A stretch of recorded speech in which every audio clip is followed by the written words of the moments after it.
So, willkommen bei Bierenweich Talk. Das ist die 5. Folge, wenn ich mich nicht täusche. Ja, es ist die 5. Folge. Heute mit dem Mese und mit dem Raul.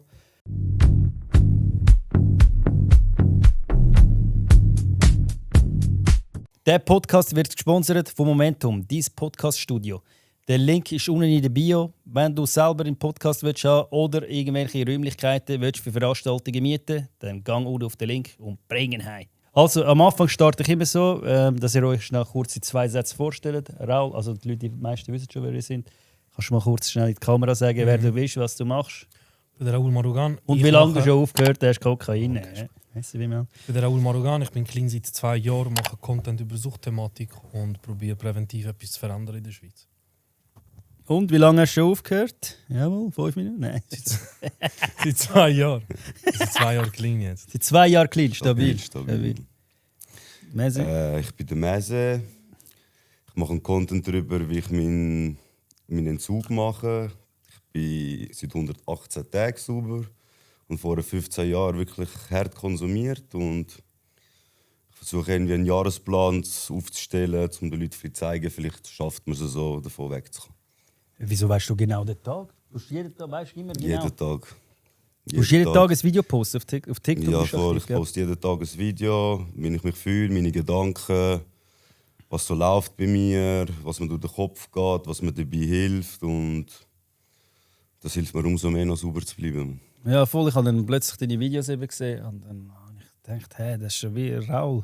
Nein, irgendwann warst du in den Medien. Mhm. Und dann habe ich dort geschrieben, Raul Marugan 2 oder so, weißt du? Dann dachte ich, es wäre noch geil, wenn ihr zusammenkommt. Ja. Aber wieso hat er überhaupt aufhören? Was war der Moment, wo er gesagt hat, jetzt... Also du hast genau auf den Tag, also vor 100, wie viel? 118 Tage, ja. 118? Also bei mir ist es so... Ist das Neujahr gewesen, oder? Nein, jetzt. Nein. Also bei mir ist es so gekommen. Also, ich habe also schon seit Jahren eigentlich immer versucht, davon wegzukommen. Ich habe es nie länger geschafft als 2 Wochen. Ich bin immer wieder wirklich reingefallen. Und dann bin ich mal wirklich 7 Tage wach gewesen. Unterwegs, dies, das, ohne dort. Pennen, 7 Tage? Ohne Pennen. Ich war hardcore, ich sag's dir. Und dann irgendwann ist der Moment gekommen, da bin ich irgendwie nachher bei meiner Mutter gelandet. Voll durch im Kopf, man, Verfolgungswahn, einfach am Spinnen.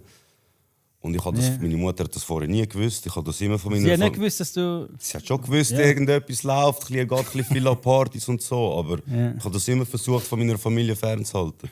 Aber wenn du nicht pennt hast die ganze Nacht, was hast du denn gemacht? Du bist einfach trotzdem im Bett gelegen und die Vögel hast gehört? Also gestartet hat es irgendwo im Suppe, in der Büchse, am Wochenende. Dann irgendwann war das Wochenende vorbei. Ich bin weiter an die Langstrasse, dort durchgezogen. Ah, du bist gar nicht daheim gewesen? Ich bin nicht daheim gewesen. Ah, ich bin eben ganz am Schluss bin dann irgendwie bei meiner Mutter gelandet. Und nachher am Morgen habe ich ihr gesagt, ich so, hey, look, so und so, da ist dies, das. Und sie hat mir gesagt, okay, geh doch einen Zug machen. Vorher habe ich das wirklich nie gemacht. Ja, hat sie nicht, ist sie hässlich oder so? Nein, sie hat wirklich, also sie hat es aufgenommen, war schockiert gewesen. Und dann hat sie gesagt, ja komm, mach doch einen Entzug und so. Und ohne sie hätte ich das wahrscheinlich gar nicht gemacht. Ja, krass. Okay. Und das war dann wirklich der letzte Punkt gewesen, wo mein Stolz wirklich getroffen hat. So, hey, jetzt, du bist in einer Klinik, man. Du bist am absoluten Tiefpunkt angekommen. Also wenn du schon da bist, dann ziehst du es jetzt auch voll durch, man. Ja, voll. Und ab dem Tag, wo ich eigentlich nüchtern wieder aufgewacht bin, ab dem Tag habe ich angefangen zu zählen. Ah, nachher hast du angefangen, nicht genau von dort, wo du aufgehört hast, eigentlich? Doch, ich habe angefangen zu zählen von dort, aber meinen Podcast habe ich dann ab Tag 50 angefangen. Ah, so, okay, ja. Weil ich habe mir gesagt, also hey, look, du Videos, die du einfach postest. Du fängst es jetzt nicht einfach an, ohne dass du wirklich weißt, dass es dann auch wirklich durchziehst. Also, wenn man mir gesagt, wenn du Tag 50 erreicht hast, hast du etwas erreicht, was du die letzten 15 Jahre nie geschafft hast. Also bist du schon mal an einem neuen Meilenpunkt. Und ich denke, wenn ich das nach 15 Jahren schaffe, ich finde, nach all dem, was ich durchgemacht habe, ist es das wert, das aufzunehmen. Ja, eben, wie er macht ja auch Content, weil dann musst du sagen, weil du redest ja in der Cam, dass du aufhörst und so weiter, voll überzeugt, und dann kannst du nicht in den Rückfall bringen. Nein, weißt du, was ich meine? Und das haltet mich auch auf Linie, ich sag dir. Ist das bei dir auch so gewesen? Dass du wegen dem auch Content gemacht hast? Mir hat jetzt 2, 3 Gründe gegeben. Mein erster Grund war, dass ich im Zug zu den Dealers kam. Weil, weil ich habe mir die Hürde gesetzt, ich habe ja noch viel offen gehabt. Und ich habe mit meinen Dealers immer gut gehabt. Und Also, dann, was meinst du, Schulden? Schulden noch gehabt. Und ich wollte ja aufhören. Ich habe noch nicht gewusst, wie jetzt letztes, wo ich in der Asylunterkunft war und alles verloren habe, habe ich wieder mal den Mut gefasst, zum Aufhören, wirklich aufhören. Und dann habe ich mir überlegt, ja, okay, ich kenne mein System so gut, ich kenne meine Tricks so gut, ich verarsche mich immer selber, muss mir wie Hürden setzen. Und dann bin ich in Spanien einen Monat, bin ich zurückgekommen, habe direkt wieder Rückfall gehabt. Und dann habe ich gesagt, okay, was mache ich? Dann habe ich schon angefangen mit dem Content, weil ich mir überlegt habe, okay, zuerst tue ich mir eine Hürde setzen. Du hast Videos gemacht, wo du gesagt hast, du hörst auf. Und dann habe ich einen Rückfall gehabt. Okay. Und dann habe ich, aber der Grund, warum ich das gemacht habe, ist das erste Mal zum eine Hürde setzen, dass ich etwas raustragen kann, wo mir Stabilität gibt. Zweitens aber auch meine Dealer haben mir gesagt, schau, ich habe so gut mit denen und die haben immer wollen, dass ich aufhöre eigentlich. Ja. Und Sie wollen, dass du ja, weil sie haben gesehen, wie ich bin am Ende am Arsch. Ja, Und er hat mir dann gesagt, schau Brüder, das mit dem Content, wenn du das willst machen, Bruder, du musst einfach wissen, der Weg ist zu nachher, du bekommst bei keinem mehr, keiner wird dir mehr geben. Und ich werde schauen, dass keiner, den du kennst, irgendwie bei mir ja, aber du findest schon irgendwo etwas. Logisch, aber, ja. logisch. Im Endeffekt, es war so ein Wunschgedanke, es war so theoretisch. Ich meine, ich habe den Content angefangen, Hättest du können zu ihm gehen nachher? wo ich Rückfall hatte, bin ich trotzdem zum Zeug gekommen. Aber ich kann eigentlich etwas raustragen, wo mir hilft, wie ein Tagebuch, wo anderen hilft. Und am Anfang halt auch Stabilität. Also es hat verschiedene Punkte gehabt. Und dann habe ich einfach gemerkt, okay, wenn ich das raustrage, was mich belastet, was mich bedrückt, mir hilft das, es hilft anderen und irgendwo durch entsteht etwas. Ich habe wie etwas erschaffen. Und das ist nachher das, was mich stabil bleiben lassen hat am Anfang. Ich musste aber auch schauen, dass es nicht nur das ist. Weil wenn es nur der Content ist, dann ist es sehr schwierig, was passiert, wenn der Content nicht wäre. Oder? Ja, dann habe ich das schon. sehr gut anschauen. Aber du kannst ihn nicht bringen, weißt du, hast so wie einen Grund mehr zum Aufhören. Weißt Genau. Wenn du sagst, hey, ich muss jetzt, also ich nachher plötzlich rufst du wieder und nachher sagst, hey, ich habe einen Rückfall gehabt. Weißt? Ja, Dann nimmt absolut. sich gar nicht mehr so ernst als Person. Weißt? Genau, das ist ja am Anfang auch passiert. Gell? Aber habt ihr nicht jetzt nachher nie einen Rückfall gehabt? Nein, Jetzt seit wieder? 2 Jahren gar keinen. Was jetzt? Nein, aber du musst, Ich seit 118 Tagen. Nicht so, einmal. So weit wie er bin ich noch nicht. aber du musst dir vorstellen, Ja, ich mache Spaß. Vor dem hatte ich 300 Rückfälle. Ich hatte schon mal einen Klinikaufenthalt. Ist immer wieder auf. Ich bin 5 Monate in der Klinik im 2020, bin rausgekommen und bin so dumm, dass ich dachte, ja, jetzt konsumiere ich nicht mehr, aber ich lasse einfach raus. Ja, dann habe ich rausgelassen und bin gerade wieder reingefallen. Habe mich wieder 3 Jahre verloren, schlimmer als je zuvor, bis nachher der Tiefpunkt gekommen ist. Und dann habe ich nochmal versucht aufzuhören, bin auf Spanien, bin zurückgekommen, habe wieder Rückfall gehabt und dann bin ich in die Klinik und seitdem 2 Jahre clean. Aber ich kenne viele, die in die Klinik gehen und so, Entzugsklinik, aber nachher gehen sie raus und konsumieren trotzdem. Aber dann fliegen sie aus der Klinik natürlich raus, oder? Aber Das bist ist du, wieso gibt es nicht Kliniken, wo du gar nicht raus kannst? Wie beim Haftbefehl, bei der Doku habe ich gesehen, gibt es ja geschlossene Kliniken. Gibt es das da auch in der Schweiz? Das bringt dir halt nichts. Ja, aber wenn du geschlossen bist, oder zum Beispiel auch, du könntest dich eigentlich inhaftieren lassen, dann kommst du auch nichts an. Weil dort hast du gar keine Möglichkeit nachher, um etwas zu nehmen. Ja, Also aber ich muss da zu dem Punkt sagen, also in der Klinik, wo ich war, ich bin nicht geschlossen gewesen, aber dort hat es eine geschlossene Abteilung gehabt und die haben am Tag 3 Stunden raus dürfen. Und die Leute, die So dort ganz raus, oder? Nein, einfach 3. Die Wie haben, Hofgang die oder haben, so? also 3 über den Tag verteilt, haben sie 3 mal 1 Stunde raus dürfen, Hofgang.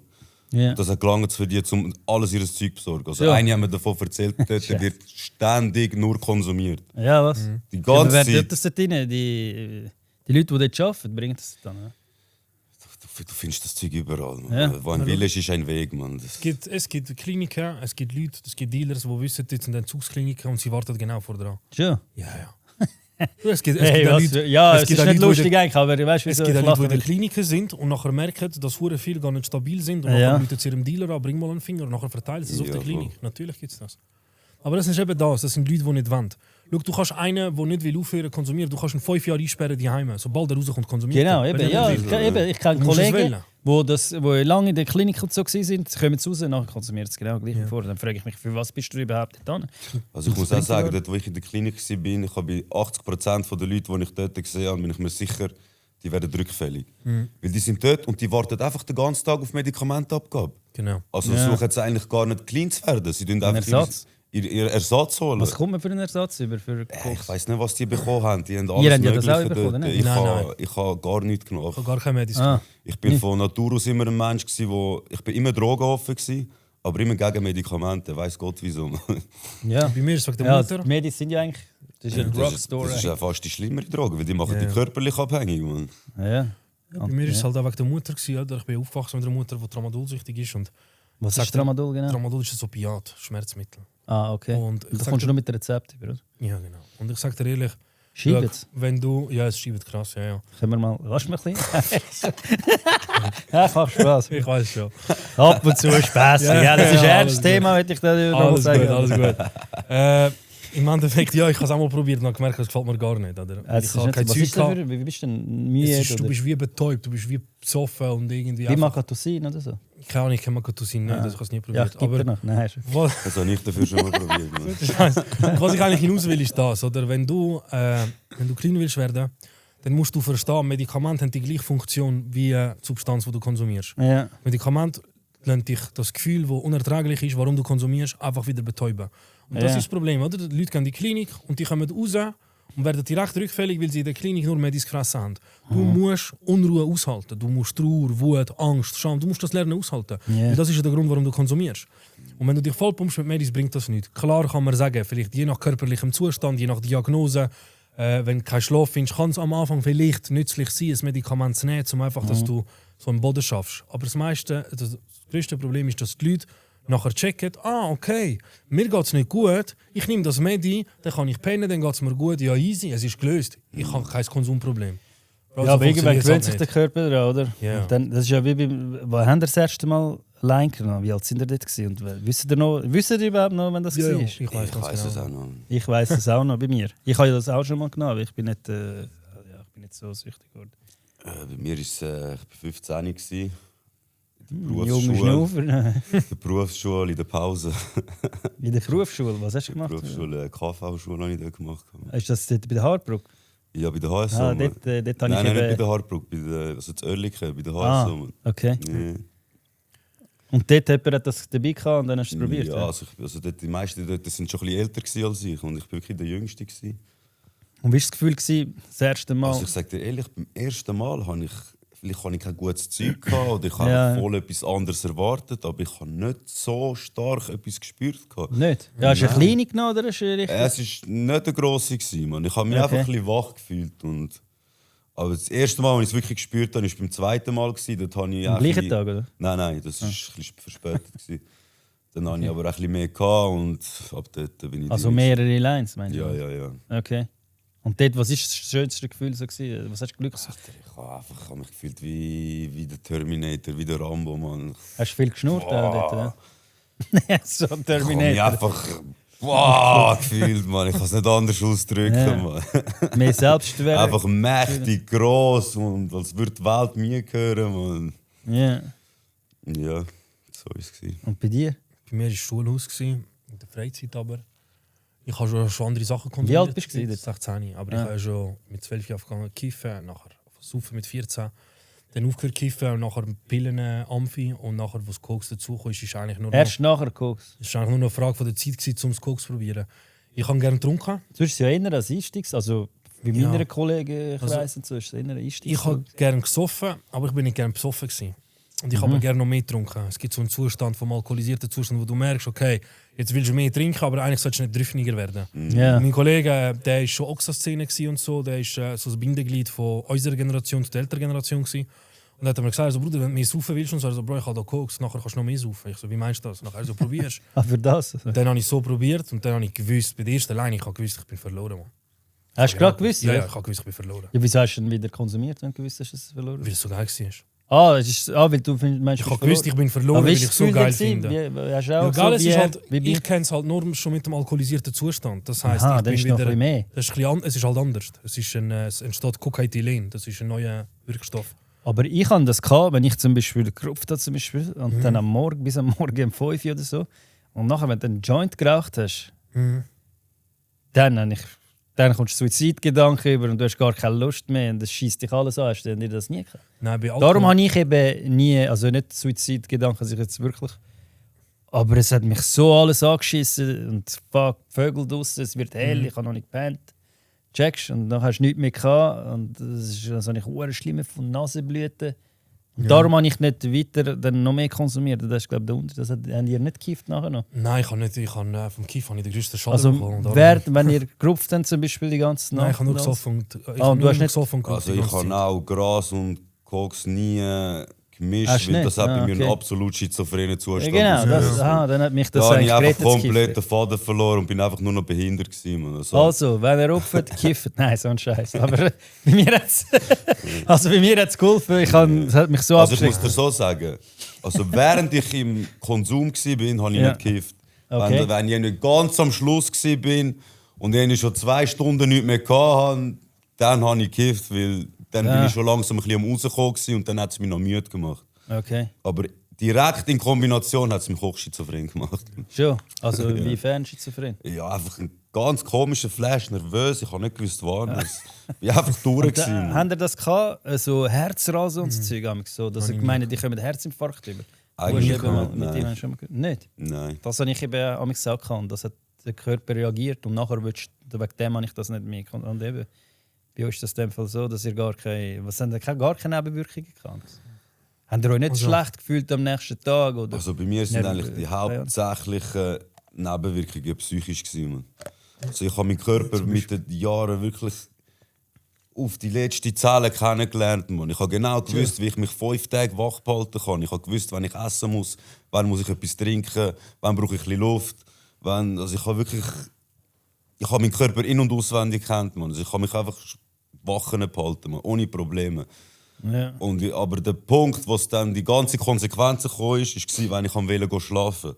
Also wenn ich meinen Körper eigentlich dazu gezwungen habe, um sich zu beruhigen, dann habe ich ab und zu wirklich fast schon wie epileptisch. Ich habe immer gekehrt dazu, ich war wirklich voll am Zappeln, mein Körper hat... Scheiße. Aber ja, also erst dann sind all die Konsequenzen gegen den Schluss. Aber am nächsten Tag hast du trotzdem noch konsumiert? Ja, ich bin aufgestanden, wenn ich geschlafen habe. Und wenn die Lust da war, habe ich wieder konsumiert. Bei dir? Bro, ich sage dir ganz ehrlich, körperliche... bei mir ist das Problem, ich habe es einfach zu krass vertreibt. Ja. Also, alle haben mir gesagt, Bruder, so viel wie du rauchst, ist unglaublich. Die meisten Menschen wären gestorben. Das Problem ist halt, ich habe immer getrunken dazu. Und eben mit dem Alkohol kannst du immer deinen Zustand wieder so wie ein Gefühl geben, zum Regulieren, oder? Du kannst es handeln. Das heisst, du trinkst Alkohol, bist ein bisschen besoffen, nimmst Koks, dann bist du vom Koks drauf, bist ein bisschen zu drauf vom Koks, nimmst ein bisschen Alkohol, bist wieder... Oder ist eben Cocaethylen, der Wirkstoff. Ja. Und das Problem ist so, du checkst gar nicht, was eigentlich wirklich passiert. So gehen eben 3 Tage, 4 Tage, 5 Tage, 6 Tage ohne Problem durch. Hast vielleicht noch nichts gegessen, hast getrunken, hast gerupft, fühlst dich immer noch wie am ersten Tag. Weil ständig der Wechselzustand ist. Oder Schwäche? Nein, weil du leist ja immer wieder nach. Oder du leist immer wieder nach, bist zu viel vom Koks, nimmst wieder vom Alkohol. Und irgendwann ist aber, wenn du oben runterkommst und du nicht mehr genug Zeug hast, dann klopft alles auf einmal. Yeah. Und dann merkt, dein Körper versagt, deine Psyche versagt, deine Psyche entgleitet dir, dein Körper versagt. Und entweder gehst du Knockout in den Schlaf, nimmst Medis, kiffst, saufst oder irgendetwas, oder du hast genau das, dass du nicht einpennen kannst. Bei mir war es aber so, zum Beispiel, wenn ich 1 Tag oder 2 Tage am Stück wach war, habe ich Mühe gehabt zum Pennen. Wenn ich 3 oder 5 Tage wach war, bin ich direkt eingepennt, weil der Körper so müde war. Und ich habe dann herausgefunden für mich, wenn ich Alkohol auf der Seite lasse, das heisst, ich nehme die letzte Line, ich habe noch Alkohol auf der Seite, kann ich immer pennen, weil ich mich Knockout gesoffen habe. Ja, aber hast du auch am Tag gesoffen? Dann? Ja, wo ich täglich konsumiert habe, ja. Okay. In diesen Phasen schon. Ja. Und dann habe ich gewusst, okay, so, ich tue mich Knockout saufen, aber am nächsten Tag bin ich so am Arsch, dass ich 2 bis 3 Tage nicht mehr konsumiert habe und dann wieder von vorne. Und das hat sich dann so eingependelt. Ich habe Phasen täglich, ich habe Phasen nur Wochenende, ich habe Phasen 3 bis 4 Tage am Stück durch, dann 2, 3 Tage nicht, dann wieder 2 Tage durch, dann wieder 4 Tage nicht, dann 5 Tage durch. Ja, das ist bei mir auch etwas so abgelaufen. Also es hat kein wirkliches System gegeben, wie ich gerupft habe. Aber haben Sie nicht arbeiten? Sie nicht am Arbeiten? Das? Bro, ich sage dir ehrlich, ich bin mal eine komplette Woche ohne 1 Sekunde Schlaf arbeiten. Ja, jeden Tag 8 Stunden auf dem Bau, Bro. Auf dem Bau? Bro, ich bin nach dieser Woche ich bin absoluter Gollum gewesen, Alter. Ich sage dir, man. Und auch beim Arbeiten, es war ein absoluter Überlebenskampf gewesen. Also 9 Pause, 12 Pause. Ich habe jede Sekunde genutzt, um ein bisschen anzuliegen. Ja, ich habe gar nicht mehr gegessen. Ich habe einfach nur noch, ich muss einfach kurz Erholung haben. Haben Sie nicht dann abgenommen, wenn Sie nicht gegessen haben? Also, nicht ich sage dir ehrlich, ich weiss nicht wieso. Wenn ich viel konsumiert habe, habe ich sogar zugenommen. Ich auch. Ich habe zugenommen, weil, ich habe am meisten zugenommen. Weil nachdem ich wieder nüchtern geworden bin, habe ich mich nur mit fettigen Sachen vollgefressen. Pizza, Burger, egal, Hauptsache Junkfood. Und nur Junkfood? Ich war so ein Mensch, wenn ich frustriert war, habe ich gegessen. Ich habe meine Depressionen mit Essen gedeckt. Okay. Und sonst bin ich eigentlich immer ein sportlicher Mensch gewesen, der voll auf seine Ernährung, also wirklich extrem auf Ernährung schaut, mit Kalorien zählen, mit Gemüse, also ich bin extrem, was Ernährung anschaut. Yeah. Und wenn ich eben Konsumphase hatte, dann habe ich das alles über Bord gerührt und dann einfach nur bin einfach gelegen, Alter. Aber ich kenne es eben, dass man dann keinen Hunger hat, oder? Wenn man auch danach, am nächsten Tag und so. Nein, danach, ich habe richtige Fressattacken gehabt. Es kommt schon das Zeug drauf an und es kommt aber auch darauf an, was für eine Art Mensch du bist. Gell? Ich habe das auch gehabt, ich habe am meisten zugenommen, wo ich am meisten konsumiert habe. Und jetzt hat er abgenommen, wo er nicht mehr konsumiert. Dazu mal mit 19, 20 habe ich 40 Kilo in 6 Monaten zugenommen, wo ich jeden Tag gerupft und gesoffen habe. Weil ich habe den ganzen Tag konsumiert, ich habe Alkohol dazu getrunken, viel Kalorien, bin oben runtergekommen und dann voll reinpicken, wie du sagst, Kompensation mit Essen. Und dann, wenn ich zum Beispiel mal einen Tag oder einen halben Tag oder 2 Tage vielleicht mal nichts zum Konsumieren hatte, weil ich einfach kein Geld dazu hatte, dann habe ich mich voll gefressen, die ganze Zeit zum Kompensieren. Oder? Und das hat sich dann durchgezogen eigentlich das ganze Leben lang. Dann bin ich immer dünn, dick, dünn, dick, dünn, dick. Ich hatte null Hunger, aber ich konnte nicht essen. Nein, ich habe in der letzten Konsumphase habe ich sogar Lines genommen, während beim Kollegen die grilliert und Chicken Wings gefressen und so Scheiße. Ja, bei mir war es einmal so, gewesen, weil wenn ich jetzt 3-4 Tage wach war, hat mein Verstand mir gesagt, hey, du bist ein Mensch muss essen. Also habe ich mich irgendwann einfach gezwungen zu essen. Ich habe mich wirklich dazu gezwungen. Und das Essen hat mir wieder Energie gegeben, um wieder weitermachen, um wieder mehr nehmen, um wieder mehr saufen. Aber hast auch viel Alkohol gesoffen wie die ganze Zeit? Also ich habe immer angefangen, zuerst habe ich genatzt. Yeah. Und irgendwann ist der Punkt gekommen, wenn ich weiter natze, werde ich blockiert. Dann funktioniere ich nicht mehr. Und dann habe ich mir innerhalb von 10 Minuten einfach eine Flasche direkt wirklich voll gekontert. Und ab und zu hat das einen Blackout-Zustand ausgelöst. Ja. Bei mir war es umgekehrt. Ich habe immer getrunken, zuerst. Ja. Und dann, wenn ich gemerkt habe, so nach 1-2 Drinks, dann habe ich die erste Line genommen. Ja. Und dann habe ich aber auch irgendwann... Weißt du, ich habe dann gemerkt, okay, dann habe ich mir gesagt, ich rupfe nur, weil ich saufe. Dann habe ich gesagt, ja, dann saufe ich nicht mehr. Dann habe ich mir Antabus verschreiben lassen, zum Beispiel. Was ist das? Ein Medikament, das dein Körper Alkohol kann abbauen kann, Antabus. Kann ich nicht. Dann habe ich nicht mehr getrunken, aber dann gemerkt, ich habe trotzdem Lust auf Koks. Und habe trotzdem gekokst. Dann habe ich gemerkt, okay, mein Problem liegt viel tiefer. Bro, es ist egal was. Das Problem liegt viel tiefer. Es ist nicht substanzbedingt. Oder? Klar kann man sagen, je nach Substanz sieht man, was dir fehlt. Aber dann habe ich das gemerkt und dann hat es Tage gegeben, wo ich zuerst gerupft habe, dann gesoffen oder zuerst gesoffen und dann gerupft. Und wenn ich mich zum Beispiel entscheiden mit dem Geld, das ich noch kann, zwischen Alkohol und Koks, ist es immer Koks gewesen. Oder zuletzt. Und ja, im Endeffekt hat sich nachher alles nur noch gedreht um den Konsum. Gell, wie haben ihr das können finanzieren? Zum Beispiel, wie viel habt ihr pro Tag gerupft im Schnitt? Wie viel Gramm? Ich kann das eben wirklich gar nicht sagen. Es hat Phasen gegeben, da habe ich am Tag ein Gramm gerupft. So geschätzt im Dann hat es Phasen gegeben, da habe ich an einem Tag 10 Gramm gerupft. Ja. Also es ist wirklich... Ja, je nachdem, ob es ist je nachdem, was so Geld rum war, was ich auf die Pumpe irgendwie nehmen. Es ist einfach, was ich gerade so nehmen, das habe ich genommen. Also hättest du jetzt 2-3 Finger gehabt, also ein Finger sind 10 Gramm, oder? Hättest du alles verrupft? Das ist schon ein paar Mal passiert. Also was ist es? Ja, warte, sag du zuerst noch. Also bei mir ist es halt auch so, ich hatte Phasen gehabt, gell? Zum Beispiel, wo ich das ganze Jahr jeden Tag konsumiert habe, habe ich zwischen 2 bis 7 Gramm pro Tag konsumiert. Pro Tag, eben. Und aber 1 Gramm kostet in der Regel 100 Stutz. Aber es ist halt so, gell? Ich habe rausgelassen, das heisst, ich habe einen guten Einkaufspreis gehabt. Mit den Leuten, die ich konsumiert habe, habe ich das verkauft und so habe ich mir das dann finanzieren. Aber ich habe auch viel aufgerührt. Und dann hat es natürlich aber auch Phasen gegeben, wo ich vielleicht zum Beispiel 2-3 Tage gar nicht konsumiert habe, dann vielleicht 2 Gramm gerupft habe, dann vielleicht einen Tag nicht und dann am nächsten Tag bin ich 2 Finger geholt und dann ist es 5 Tage gegangen, bis die 2 Finger durch sind. Und so lange bin ich dann auch wach gewesen. Das letzte Konsumjahr sind zwischen 10 bis 40 Gramm in der Woche draufgegangen. Das ist eine mega Spannweite, weil es hat Tage 5-6 Gramm, dann hat es Tage 1-2 Gramm, dann hat es vielleicht 3 Tage Pause gegeben und dann hat es von Freitag bis Samstag irgendwie 20-25 Gramm gegeben, die draufgegangen sind. Meistens nicht alleine, manchmal alleine, meistens mit anderen Leuten noch dazu. Aber ich im Schnitt habe schon, wenn ich konsumiert habe, ist ein 5er Minimum draufgegangen, wo ich alleine gerupft habe. Also so der Wochenende Minimum. Und sonst zwischen 2 bis 3 Gramm, wo ich alleine genommen habe. Und je länger du konsumierst, desto mehr habe ich gebraucht. Am Anfang hat man vielleicht ein Gramm gelangt, vielleicht für 14 Lines. Das letzte habe ich 2 Lines draus gemacht mit 1 Gramm. Mit 1 Gramm, oder? Weißt einfach links, rechts, bam, fertig. Ja, und hat er Toleranz, oder? Bei der Nase irgendwie da Schäden oder so? Doch, ich habe fetten Durchbruch. Also ich habe kein Loch, aber es ist einfach immer verstopft. Aber ich muss dir auch sagen, ich habe meine Nase wirklich immer Ich habe so 2 WC-Rollen am Abend gebraucht zum Schnitzen. Ich bin nicht schlafen, und bevor ich einfach nicht alles rausschnitzen konnte, weil ich genau gewusst, dass Gift ist in meiner Nase. Aha, hast du es so, entweder muss es rein oder es muss raus, aber es kann nicht da bleiben. Ja, eben haben wir am Haftbefehl seine Nase gesehen, wie die aussieht, oder? Aber der muss ja viel mehr gerupft, als dass es so kaputt geht. Ja, also geil, es ist je nach Zeug, es ist je nach, wie du deine Nase pflegst, dann ist es je nachdem, wie anfällig du bist, dein Körper allgemein, wie viel Regeneration du dazwischen hast, wie gut du regenerierst. Ja. Es ist mega individuell. Schau, ich kann es oder hat deine Nase früher anders ausgesehen? Ich weiss nicht. Nein, ich habe noch einen 6-fachen Nasenbeinbruch von der Schlägerei, aber das ist ein anderes Thema. Also meine ist, glaube ich, so aber, wie sie immer war. Ja, also du bist ein Härtekrieger, meine Nase. Weißt du? Hast du sie vergewaltigt? Weißt du, als Beispiel, zum Beispiel jetzt, ich kann das gleiche Zeug rupfen wie er, ein ganzes Jahr lang genau gleich viel. Es kann sein, dass seine Nase kaputt geht und meine nicht. Das ist auch, weil der Körper anders ist. Oder? Ja. Aber ja, schau, im Endeffekt ist es halt, Bruder, jeder, den ich kenne, der konsumiert irgendwann so viel, dass andere sagen, Bro, wie kann das sein? Aber das ist Koks. Ja. Koks macht das mit dir. Weißt du, was ich meine? Ja, ich habe das eben nie gehabt. Ich hätte Geld gehabt, aber ich habe nicht wollen. Ich habe dann immer so Paranoia-Zustand bekommen oder so, denkt, ich komme Herzinfarkt über oder so. Und dann habe ich wegen dem nicht noch mehr genommen. Und nie 2 Tage hintereinander. Das war bei mir so die Regel. Ich würde nie 2 Tage hintereinander. Ja. Weil ich musste im Restaurant arbeiten. Wenn du am Abend etwas genommen und nachher die ganze Nacht nicht gepennt hast, einmal bin ich am Tisch.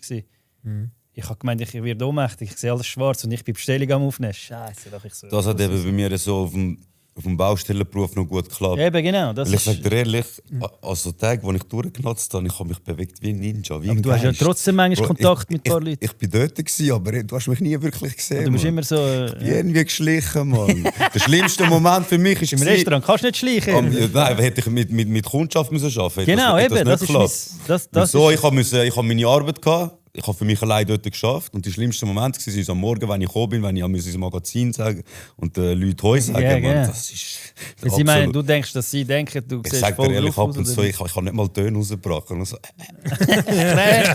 morgen. Blockiert. Nein, Mann. Wenn mein Kollege oder so nachher die am Reden, Bro. Ja, hast du das auch? Ich habe keinen Menschen gesehen, Mann. Ich habe einfach, hey, Heu, gib mir das Werkzeug, ciao, ich kann arbeiten. Ich weiss, was ich zu tun habe. Ich habe das nur gehabt, wenn ich mehr Wirkung vom Kokain kann als vom Alkohol.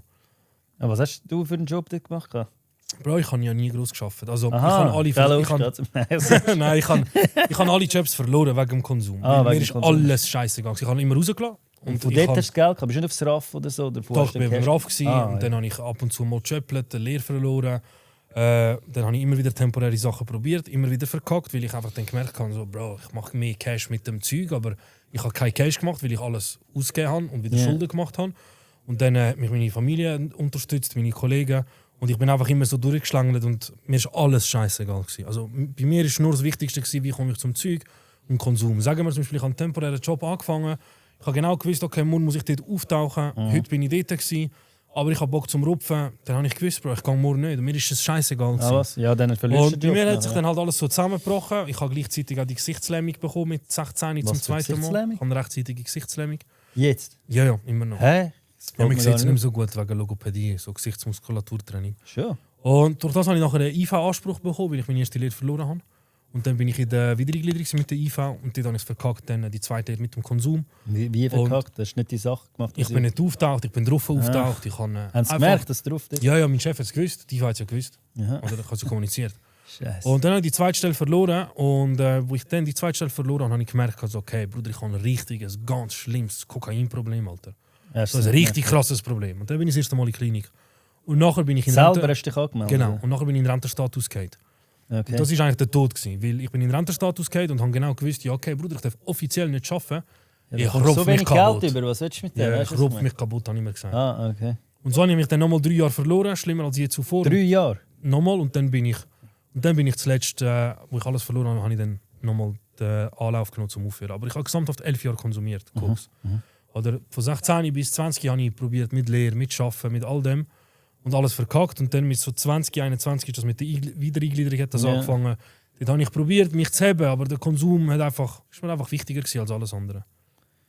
Ja. Scheiße, krass. Und nachher haben wir irgendwie eine Suchtverlagerung gehabt? Und nachher, als er aufgehört hat, jetzt bei dir ist es noch recht, recht Also bei frisch. mir ist es noch recht frisch. Also ich bewege mich in Sicher der Pietro. in einer ganz neuen Welt. Ah, nein. Und Sorry. ich weiss nicht, nein, ich versuche mich einfach...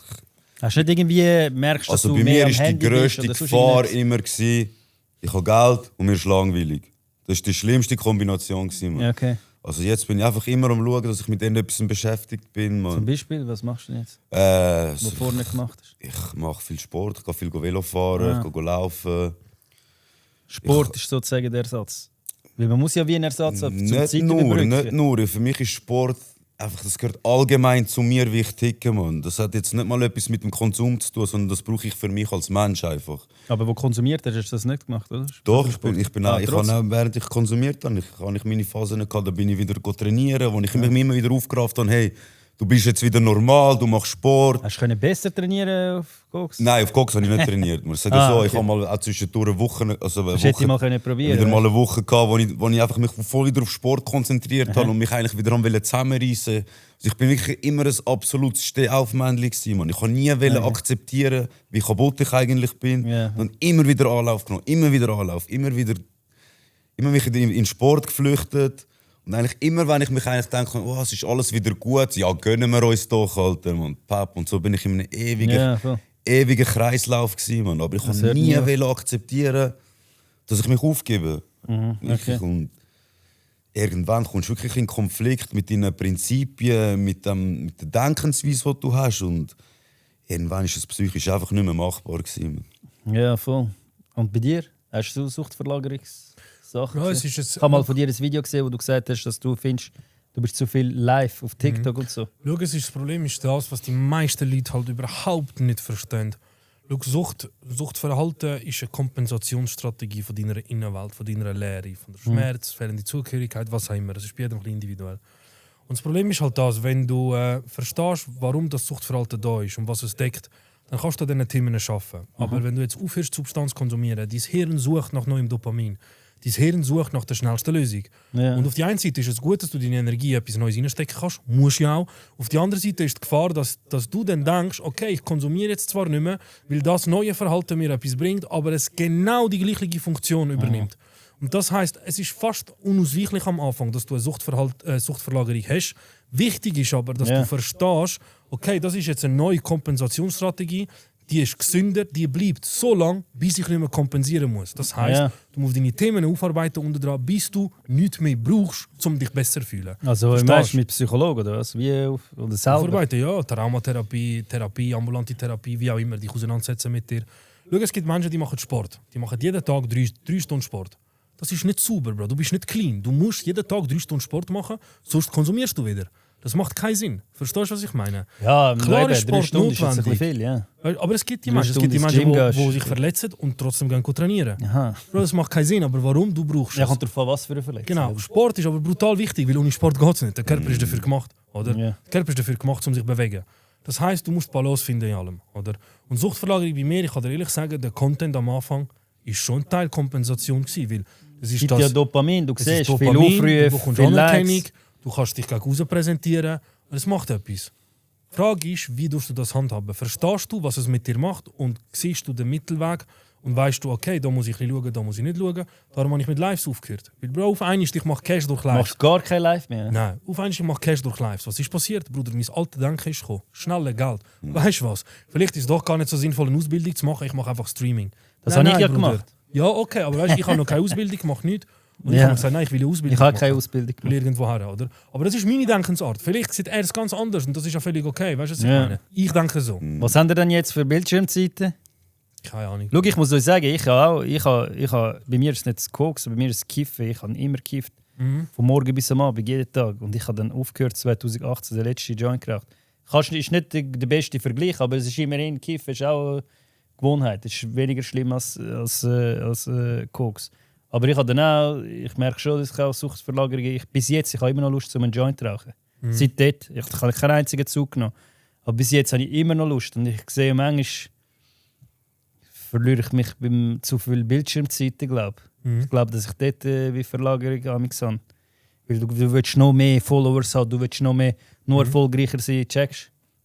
Und darum wollte ich fragen, ob das bei euch auch so ist. Habt ihr jetzt irgendwie... Findet ihr sehr viel Bildschirmzeit mit dem Handy? Bro, schau, ich arbeite halt mit dem Handy. Ich sage dir ganz ehrlich, der Content mittlerweile ist mir fast nicht scheißegal, aber ich mache einfach noch täglich meine Videos. Ja, aber du postest jeden Tag Videos? Ja, aber dass ich es drin habe, aber ich mache ja nebenbei eine Ausbildung. Ich mache jetzt eine Lehre und mache den Psychosozialberater, weil ich ein Ziel habe. Ich will nachher in 1:1 Beratungen gehen. Der Content dient einfach dazu, um eigentlich die Leute mitzunehmen auf meinem Weg, um Aufmerksamkeit auf das Thema zu generieren, aber nachher mache ich mich selbstständig. Und dann wird gezahlt für die Beratung. Und das ist mein Ziel. Ja. Das ist mein primäres Ziel, das war von Anfang an mein Ziel. Ja. Das heisst ja nicht, also weißt, ich mache es gerne von Herzen. Und ich gebe gerne Tipps. Aber irgendwo durch kann ich aus etwas Schlechtes etwas Gutes machen. Aber zuerst mal muss ich ja mit mir fair sein und herausfinden, wer bin ich wirklich, was kann ich. Wenn ich jetzt voll direkt auf die Schiene gehe, dann weiss ich nur, was es heisst, ein Junkie zu sein und was es heisst, aufzuhören und welche anderen sagen, wie man aufhören muss. Und was ist sonst in meinem Leben? Ich muss das ja herausfinden. Aha, ja, weißt du, was ich meine? Ja, aber auf das, was ich raus will. Aber Bildschirmzeit... Was ist deine Bildschirmzeit? Ich weiss es gar nicht im Fall. Du kannst nachschauen, Bro. Schau, ich sag dir meine. Keine Ahnung. Und wie ist es bei dir? Denkst du, das ist bei dir so? Vielleicht Also manchmal ich sag dir zu so, also für mich ist mein Content momentan meine, Machst du live auch, meine persönliche Therapie. Eben, ja, genau. Weil durch das Ja, setze ich mich jeden Tag mit dem Thema auseinander. Und ich sage dir ehrlich, ich habe nicht viel Therapie gemacht bis jetzt. Also ich bin mich wirklich wortwörtlich selber am Therapieren. Und das weckt mir auch das grösste Interesse, weil ich bin nicht gerne ein Mensch, der anderen gerne zulässt und ihren Senf hört und sagt mir, Ja, hey, du musst es so und so machen, so und so machen. Ich bin schon immer ein Mensch gewesen, ich habe alles müssen selber lernen. Ja, ich habe mich selber müssen verbrennen, ich habe meine Fehler selber müssen Du machen. hörst jemandem zu, eben, wo das Gleiche... Ich weiss nicht, das ist im Sinne Ja, also Content ihm und seine früher- Videos habe ich immer gut gefunden. Hast du früher auch geschaut? Ja, inzwischen habe ich auch mal geschaut. Und Ja. ich muss dir sagen, ohne ihn hätte ich wahrscheinlich gar nicht den Mut gefunden, das so öffentlich zu machen. Weil ich Hast du auch wegen ihm? und ich so? habe wegen ihm gesehen, hey, es gibt jemanden, der hat das auch so durchgemacht. Man. Ich bin nicht allein mit dem. Und ich verstehe ihn voll und ganz. Ich bin vielleicht gar nicht so verrückt, wie ich denke. Man. Es gibt vielleicht viele Leute draußen, wo es eigentlich genau gleich geht. Und das, was er eben macht, das ist eigentlich der wichtigste Aspekt überhaupt. Oder? Ich sage, Therapie ist immer notwendig, aber das, was er macht, ist eben das Wichtigste. Weil auch die beste Therapie kann dir nur helfen, wenn du dich selber auseinandersetzt mit dem, was raufkommt. Und durch das habe ich auch gemerkt, als ich das gemacht habe, du reflektierst, du sprichst ein Thema aus, etwas kommt im Kopf, Schublade geht auf in deinem Kopf, da, zack, zack, du probierst analysieren, reflektieren, zusammensetzen und dann macht das etwas mit dir. Oder jetzt gibt es Menschen, er sagt, okay, er macht das alleine, das ist völlig okay, das muss ja er wissen. Ich bin jemand, ich hatte so einen Grind, dass ich gewusst habe, okay, ich verliere mich in dem, ich brauche jemanden, mit dem ich das sortieren kann. Und so konnte ich das auch sortieren und machen und tun. Ich habe dann noch eine andere Therapieform für mich entdeckt, das ist Energiearbeit. Aber das, was er sagt, Logosynthese ist das. Das ist zum blockierte Energie wieder freizusetzen, die in dem System erstarrt Wie ist. Hypnose, oder was? Nein, etwas anderes. Aber ich komme nachher auf Ja, das. keine Ahnung. Nur ganz kurz Ich zu habe keine Ahnung, erklären. was das ist. Aber was er macht, ist der wichtigste Aspekt. Du musst dich auseinandersetzen mit dir selber. Ja. Sonst geht es gar nicht. Ja, logisch, ja. Weil du musst ja verstehen, woher, was, wie, wo Ja, bei kommt. mir beim Kiffen auch. Wenn mir jemand sagt, hör auf, ich höre nicht auf. Ich rauche den nächsten Joint. Checkst du, aber du musst ja selber. Genau. Zum Beispiel mein Bruder kifft manchmal, er hört wieder auf, fängt wieder an. Ich sage ihm manchmal, hör auf, aber was, weißt, er hört nicht auf. Ja, okay, ich höre auf. Schönen Abend, Alter. Nein, er hört auf, wenn er selber aufhören will. Du kannst so viel schnurren, wie du willst, vergiss es. Zu 100%. Aber wenn du ein Kind hast, an deine Kind, was würdet ihr zum Beispiel sagen, wenn ihr ein Kind habt und das ist drogenabhängig? Wie würdet ihr das zum Beispiel überzeugen? Weil, wie du sagst, das muss es ja selber checken, aber es ist ja trotzdem ein älterer Teil nachher. Wie würdest du dem sagen, dass er aufhören? Was würdest du ihm raten? So, Bro, die Frage ist, von welchem Alter wir reden. So, 18. Oder solange er bei mir daheim ist, läuft es, wie ich es sage. Und dann werden Konsequenzen gesetzt. Also er so. wird geschlagen, Nein. wenn er nicht aufhört, oder das? Dann wird, nein, dann wird das Zeug geleitet. Nein, Ja, Spaß. Schwindel eigentlich. Nein, er muss, schau, es ist ja so, er oder sie muss dann einfach dem folgen, was ich sage daheim. Und das heisst, ich setze so Konsequenzen, dass das Kind sich auseinandersetzen muss. Würdest Dass es gar kein rausrühren? anderer. Vielleicht, mir hat es geholfen. Vielleicht, aber das Wichtige ist, dass es eigentlich gar nicht so weit kommt. Bruder, weil dann ist es schon zu spät. Wenn es so weit ist, hast du schon versagt als Eltern. Bro, es tut mir leid, es ist einfach so. Wenn dein Kind drogenabhängig wird, dann ist irgendetwas falsch gelaufen in der Jugendzeit. Das kann ich zu 100%... Ich habe einen guten Kollegen, von meinen besten Kollegen, der hat Suizid gemacht. Ich würde jetzt niemals den Eltern die Schuld geben, 0,0. Und die haben ihn auch nicht rausgerührt oder so. Er ist schon alleine gewohnt, aber er hat nicht nur gekokst, er hat andere Sachen auch konsumiert. Und er ist dann irgendwann vom Triemel-Spital abgesprungen, so wegen Drogenkonsum, viel Drogen. Ja. Und ich weiß nicht, ich glaube, ich würde nicht mein Kind von die Hause. Okay. Ich weiß nicht, ob sie ihn raus, aber weißt, Du musst ihn ja wie unterstützen, weil dann ist er voll auf sich allein gestellt, allein in der Wohnung und konsumiert dort, bis er irgendwann Psychose bekommt. Checkst? Okay, schau. Was hat dir geholfen zum Aufhören? Genug grosser Leidensdruck? Ja. Bei mir auch. Also, wenn du jetzt einen Sohn hast, der ständig konsumiert und nicht will aufhören und du gibst ihm Geld, du lässt ihn daheim wohnen, du erlaubst alles.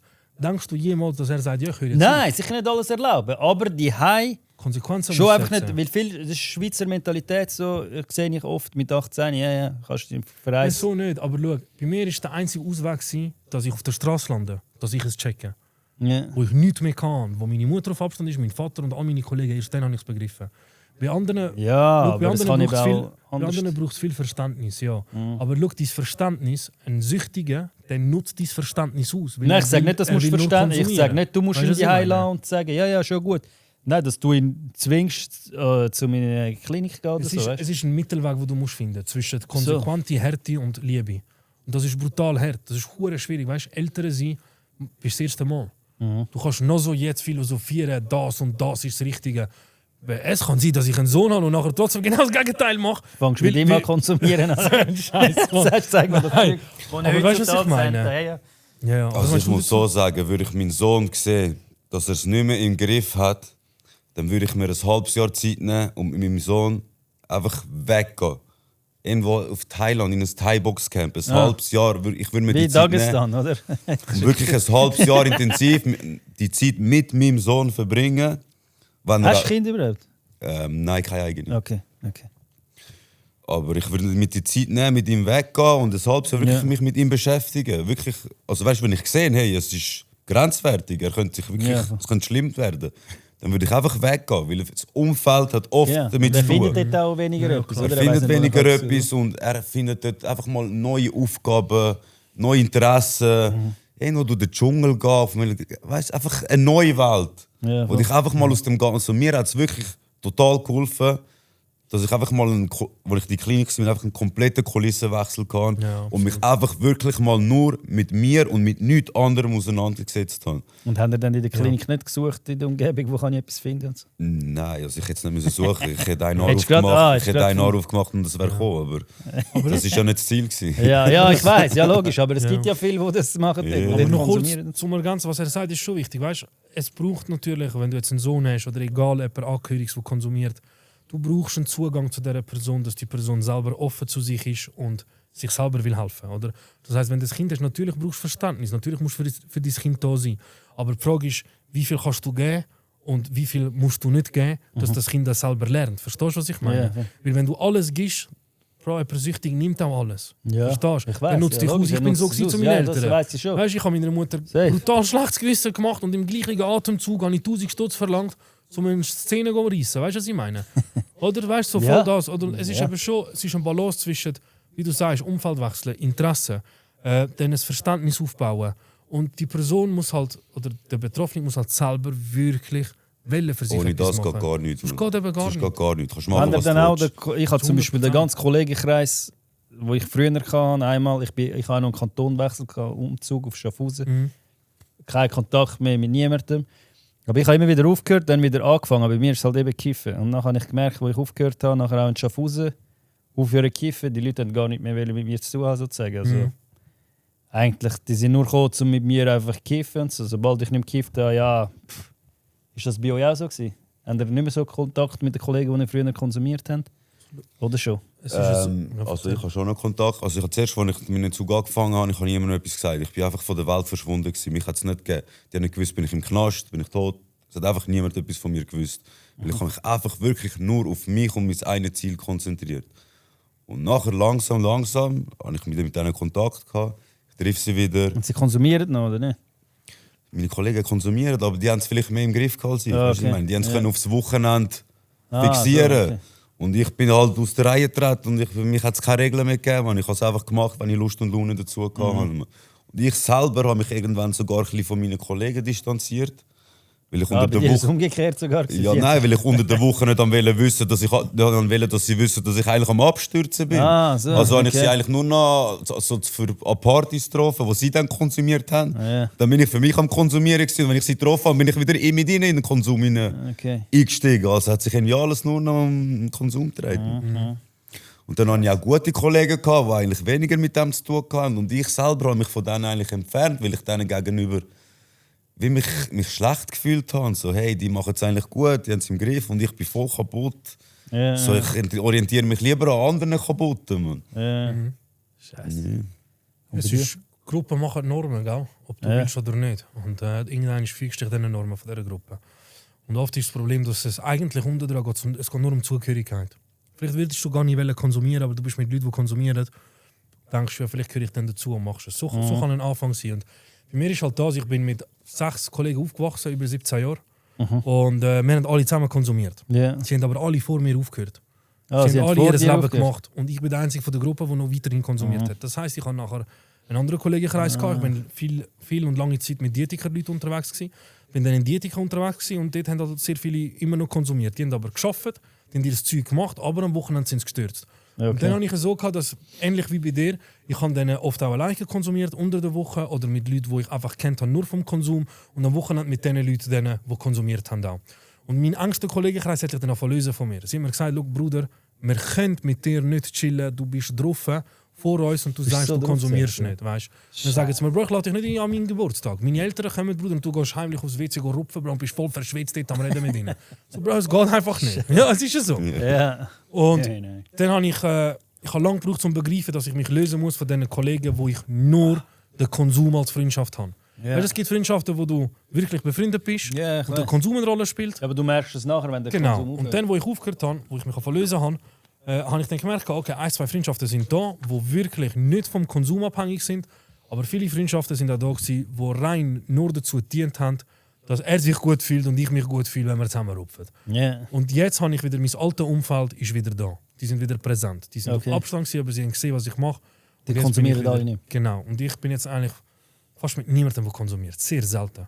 Ja, bist du manchmal noch mit Leuten, die Ja, konsumieren? aber sehr selten. Ich halte es nicht aus. Und Aber hat ich er halte nie es nicht aus. Lust gehabt? Ja, Wenn hat es einer- mal wenn einen einer Moment vor gegeben, wo mir- er fast... Was meinst du? Hat es fast einen Moment gegeben, wo ihr denkt, fast, jetzt ist es schon vor euch gewesen und ich überlege. Nicht? Nein. Nein, also für mich, ich habe schon alles gesehen vor mir. Also ich bin wieder wirklich raven einmal.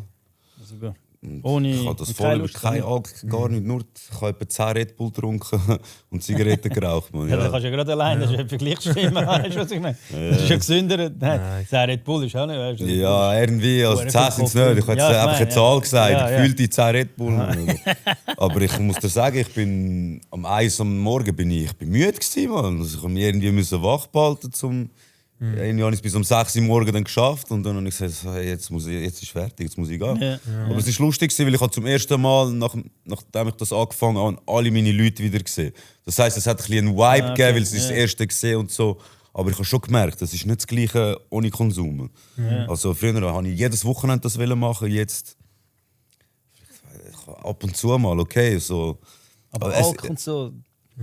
Gar nicht. Dass Ich kann nicht Alk. Schau, Haben ihr ich seit dort nicht einen Tropfen Alk getrunken? Oder? kann... Sinnlos. Für was? Auch Kein- nicht einmal nicht- ein nicht Glas Bro, Wein? ich Oder? sag dir ganz ehrlich, Alkohol ist die dümmste Droge, die es Ja, gibt. ja, auf der ich Welt. weiss. Weißt du, das ist Ja. gesellschaftlich ist Dann hat man sozialisiert. meistens Rückfall. Aber es ist das Dümmste, was es gibt, Bro. Leute, die sich besaufen, Alter, sinnlos. Ich verstehe, wenn man noch geniessen kann. Auch das frage ich mich, Bro. Du geniessest dich zu betäuben, aber okay. Ich verstehe, wenn man ein Glas trinken kann und gut ist. Die meisten, die Alkohol trinken und meinen, es sind kein Alkoholproblem, haben das Alkoholproblem, Bruder. Wenn du jedes Wochenende saufst, Bruder, dann tut es mir leid, du hast ein Alkoholproblem, Bro. Aber abgesehen von dem, ich mache es nicht, weil ich ganz genau weiß, was passiert. Sagen wir, ich bringe es her, ein Glas zu trinken, dann werde ich jeden Freitagabend ein Glas trinken. Ja, ist bei dir Dann so. kompensiere ich wieder. Ich sehe Und bei es mir gibt mega Menschen, oft, die die wollen haben dich das ja immer nicht. beschnurren. Wenn du so nicht saufst oder so, weißt du, irgendwo bin ich an einem Anlass. Nachher sagen sie, hey, trink doch ein Glas und so. Gestern, genau, ein Rotweinglas. Haben sie gesagt, hey, trink doch auch ein Glas. Komm, ich so, nein, ich will nicht. Nein, komm, trink und so. Weißt du, aber dort ist es egal. Aber wenn das jemand mit dem Koks macht, ist es so hure schlimm. Aber beim Alk ist es so, ja, du bist sogar ein Idiot, wenn du nicht mitsaufst. Ja, und aber so. das ist, weil es sozialisiert ist. Weißt du, wenn du objektiv betrachtest, dass Alkohol legal ist hure fragwürdig, Alter. Eben, Das ist ja, pures ja. Nervengift, aber im ersten Schluck. Ich finde Kiffen an sich, So, weißt ein Bekifften finde ich weniger schlimm. Also ich als- finde Kiffen viel weniger schlimm als Alkohol. Ja. Ich finde beides schlimm. Ja, es ist, look, nicht, dass man es verharmlosen, also ich sage nur den Zustand von einem Bekifften.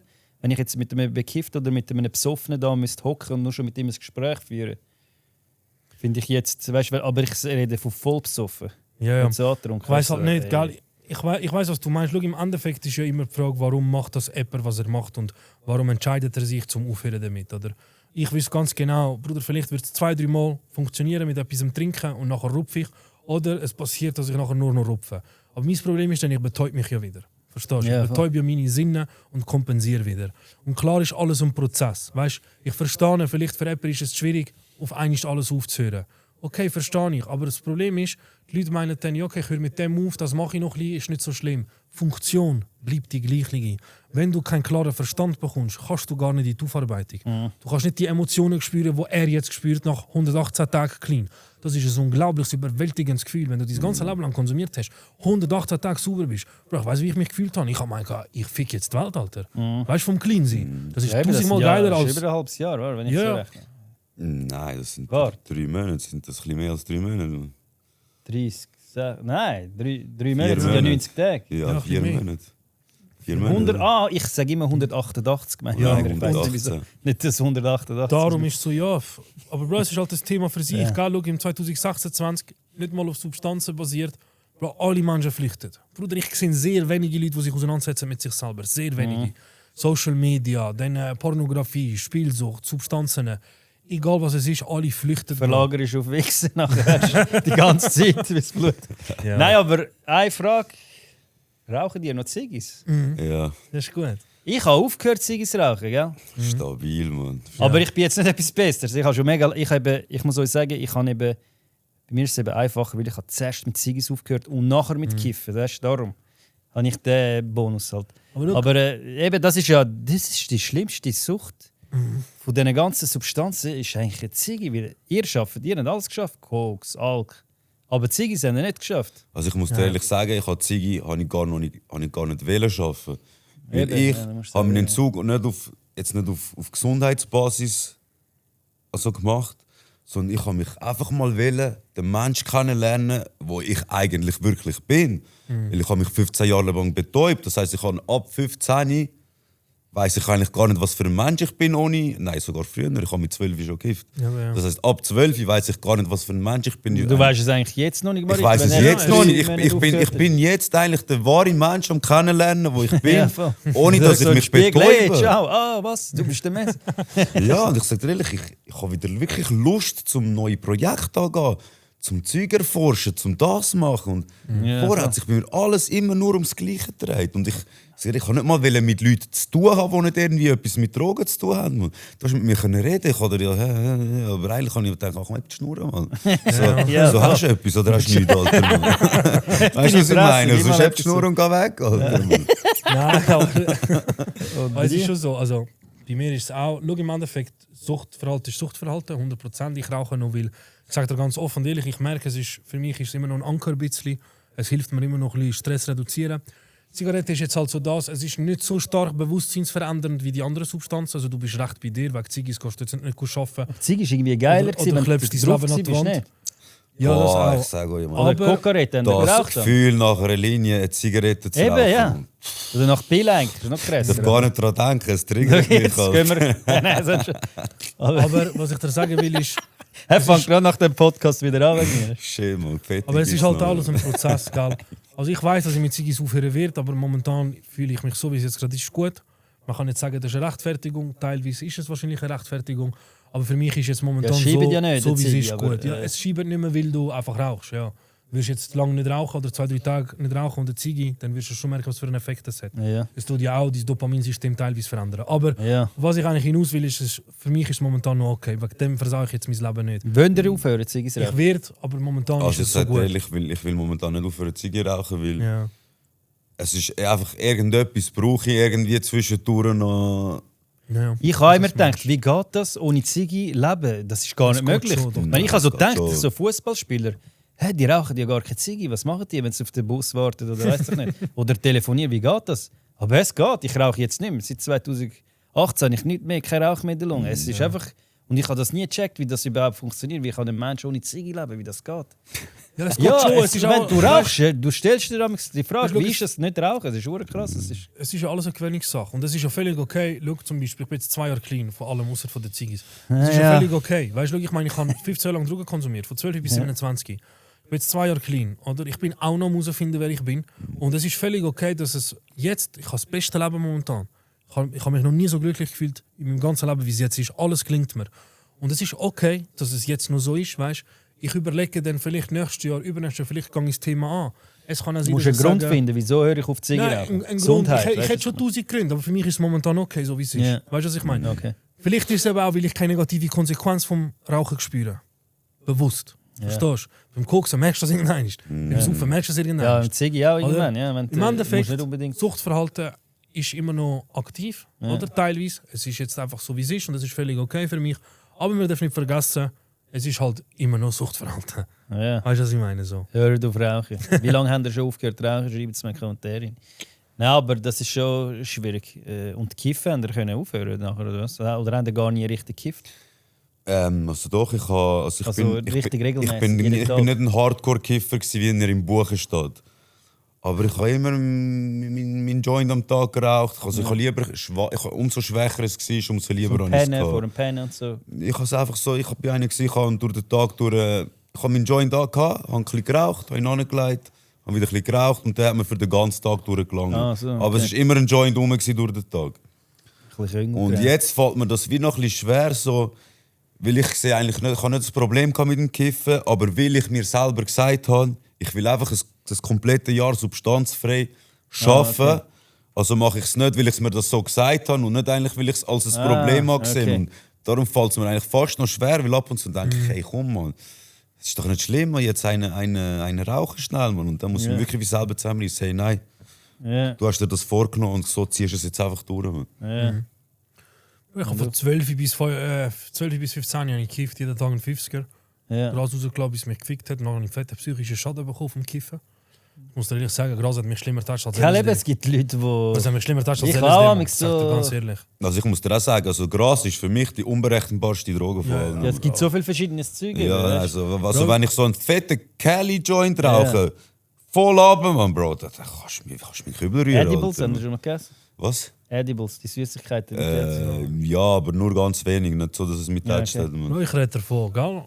Vor 15 Jahren, wo ich gekifft habe. Dort ist es Das Gras. gar noch nicht Edibles. Dort ist es nicht mal so stark. Eben, wo ich gekifft habe, ist es nicht Dort so habe ich schon stark einen wie Schaden jetzt. bekommen. Heute, Genau. Mann, ich Jetzt wäre wäre direkt die Psychiatrie. Ja, Bro. ich auch. Nein, aber was ich meine... Ich wäre jetzt, okay, bei mir, ich heiße Birnenweich und so. Ja. Irgendetwas ist ein bisschen Nein. komisch gelaufen. Aber das, was er hat mit dem Kiffen, habe ich beim Alk lang gehabt. Ich habe lang hin und her überlegt, habe ich wirklich ein Problem mit Alk? Was wäre ab und zu eins trinken? Wieso nicht? Und ich habe mich lange damit auseinandergesetzt und dann habe ich gecheckt, schon nur, dass ich den Gedanken daran habe, dass ich es mir irgendwie rechtfertigen will, zeigt mir ja, dass ich ein Problem habe. Weil schau, schlussendlich, das Problem liegt tiefer. Es ist egal, welche Substanz. Es ist egal, welches Suchtverhalten. Das Problem liegt tiefer, dass du überhaupt das Suchtverhalten an den Tag legst. Und das muss man in meinen Augen, in meiner Meinung, halt einfach verstehen. Wenn man das nicht versteht, Bruder. Haben die dann auch Probleme gehabt, wenn ihr mal ins Casino sind? Ja, ich kann. Ich habe mit Spielsucht nicht so das Problem gehabt. Ja. Ich kann. Ich habe das eher auf Ich eben auch Sachen nicht so. mit Escort, Pornos Ja, ich und auch. Ah. eher in die sexuellen Sachen habe ich das Dort haben ihr nicht das gehabt. gehabt, oder? Ja, ich auch. Und du aber auch Casino, oder? Bei mir ist, vorher habe ich mein ganzes Geld immer ausgegeben für Koks. Und dann habe ich eine Phase gehabt, wo ich einfach ein bisschen mehr Geld zur Verfügung hatte.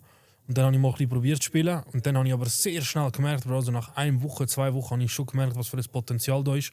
Dann habe ich mich überall sperren lassen. Und dann habe ich ab und zu beim Kollegen gespielt.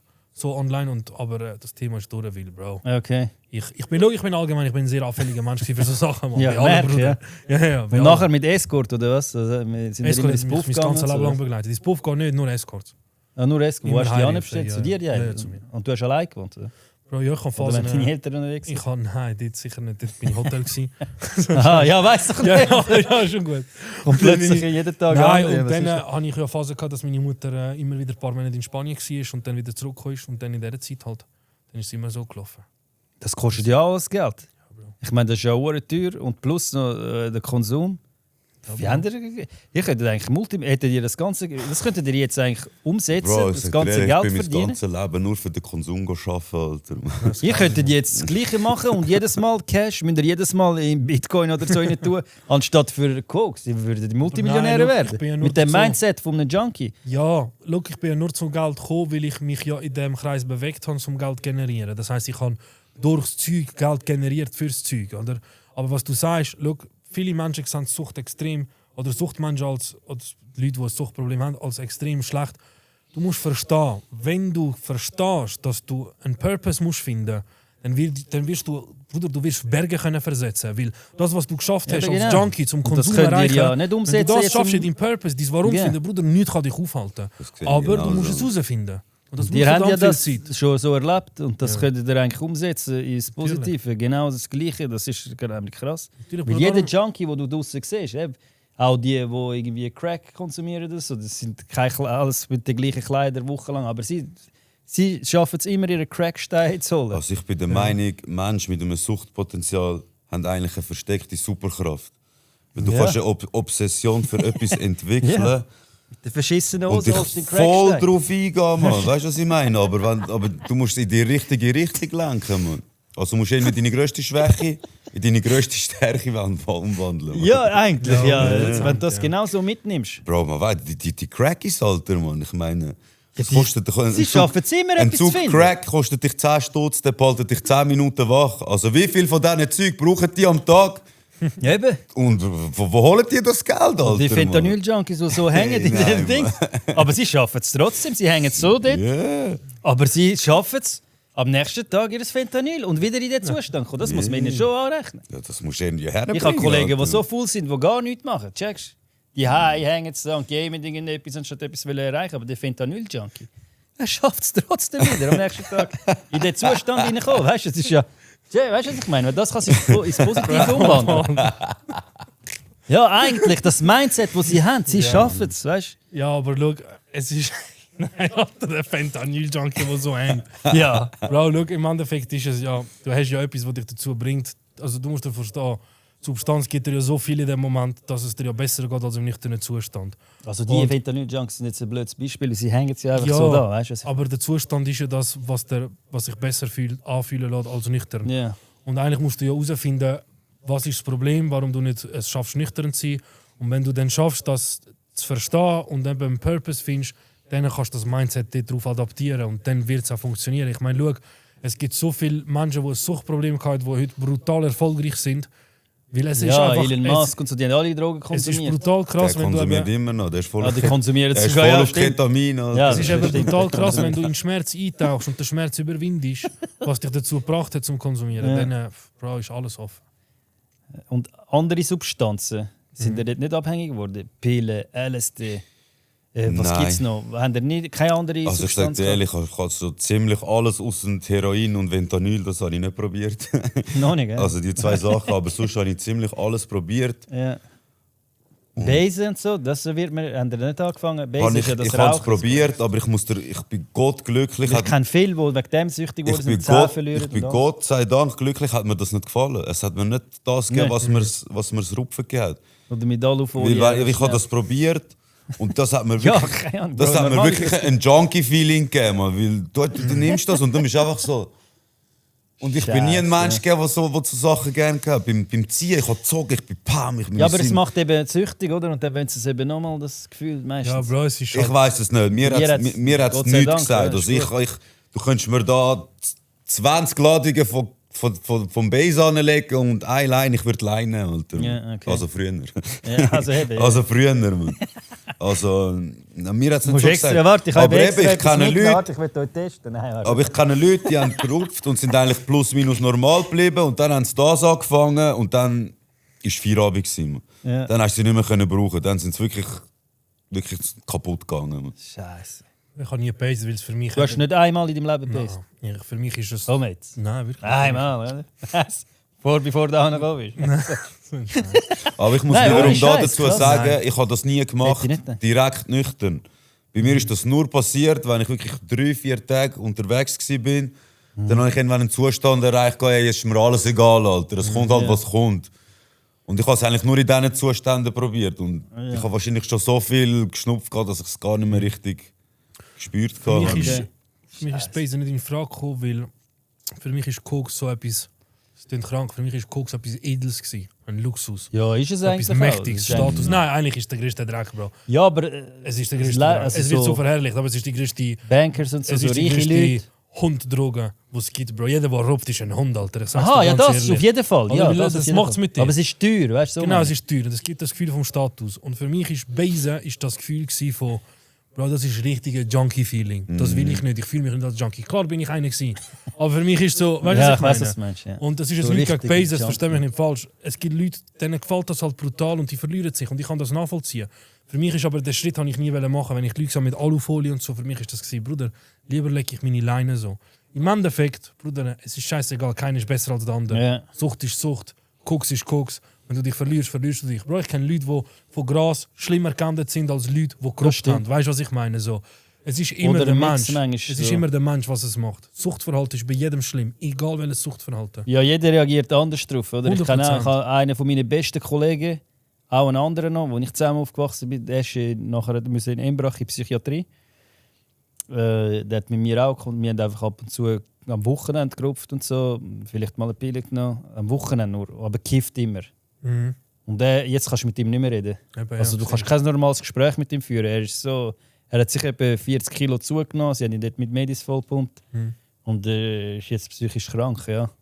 Das ist wegen Drogen. Eben, der hat das Gleiche konsumiert, genau vom gleichen Dealer, alles gleich wie ich. Ich denke, ich bin auch hängen geblieben. Also ja, Ja, sicher. bin ich ein bisschen hängen Also ich geblieben. Weißt du, was ich meine? dazu Aber, vielleicht auch sagen. aber Ich Weißt du, habe was ich 3 meine, bekannte Kollegen, die sind schizophren geworden von Gras. Ja, ja. ja, Und die genau. sind die härtesten Siechen, wirklich richtig Und sie haben nur stabile gekifft, Typen. oder? Jeder hat die respektiert. Das sind richtige Fetzen gewesen, Alter.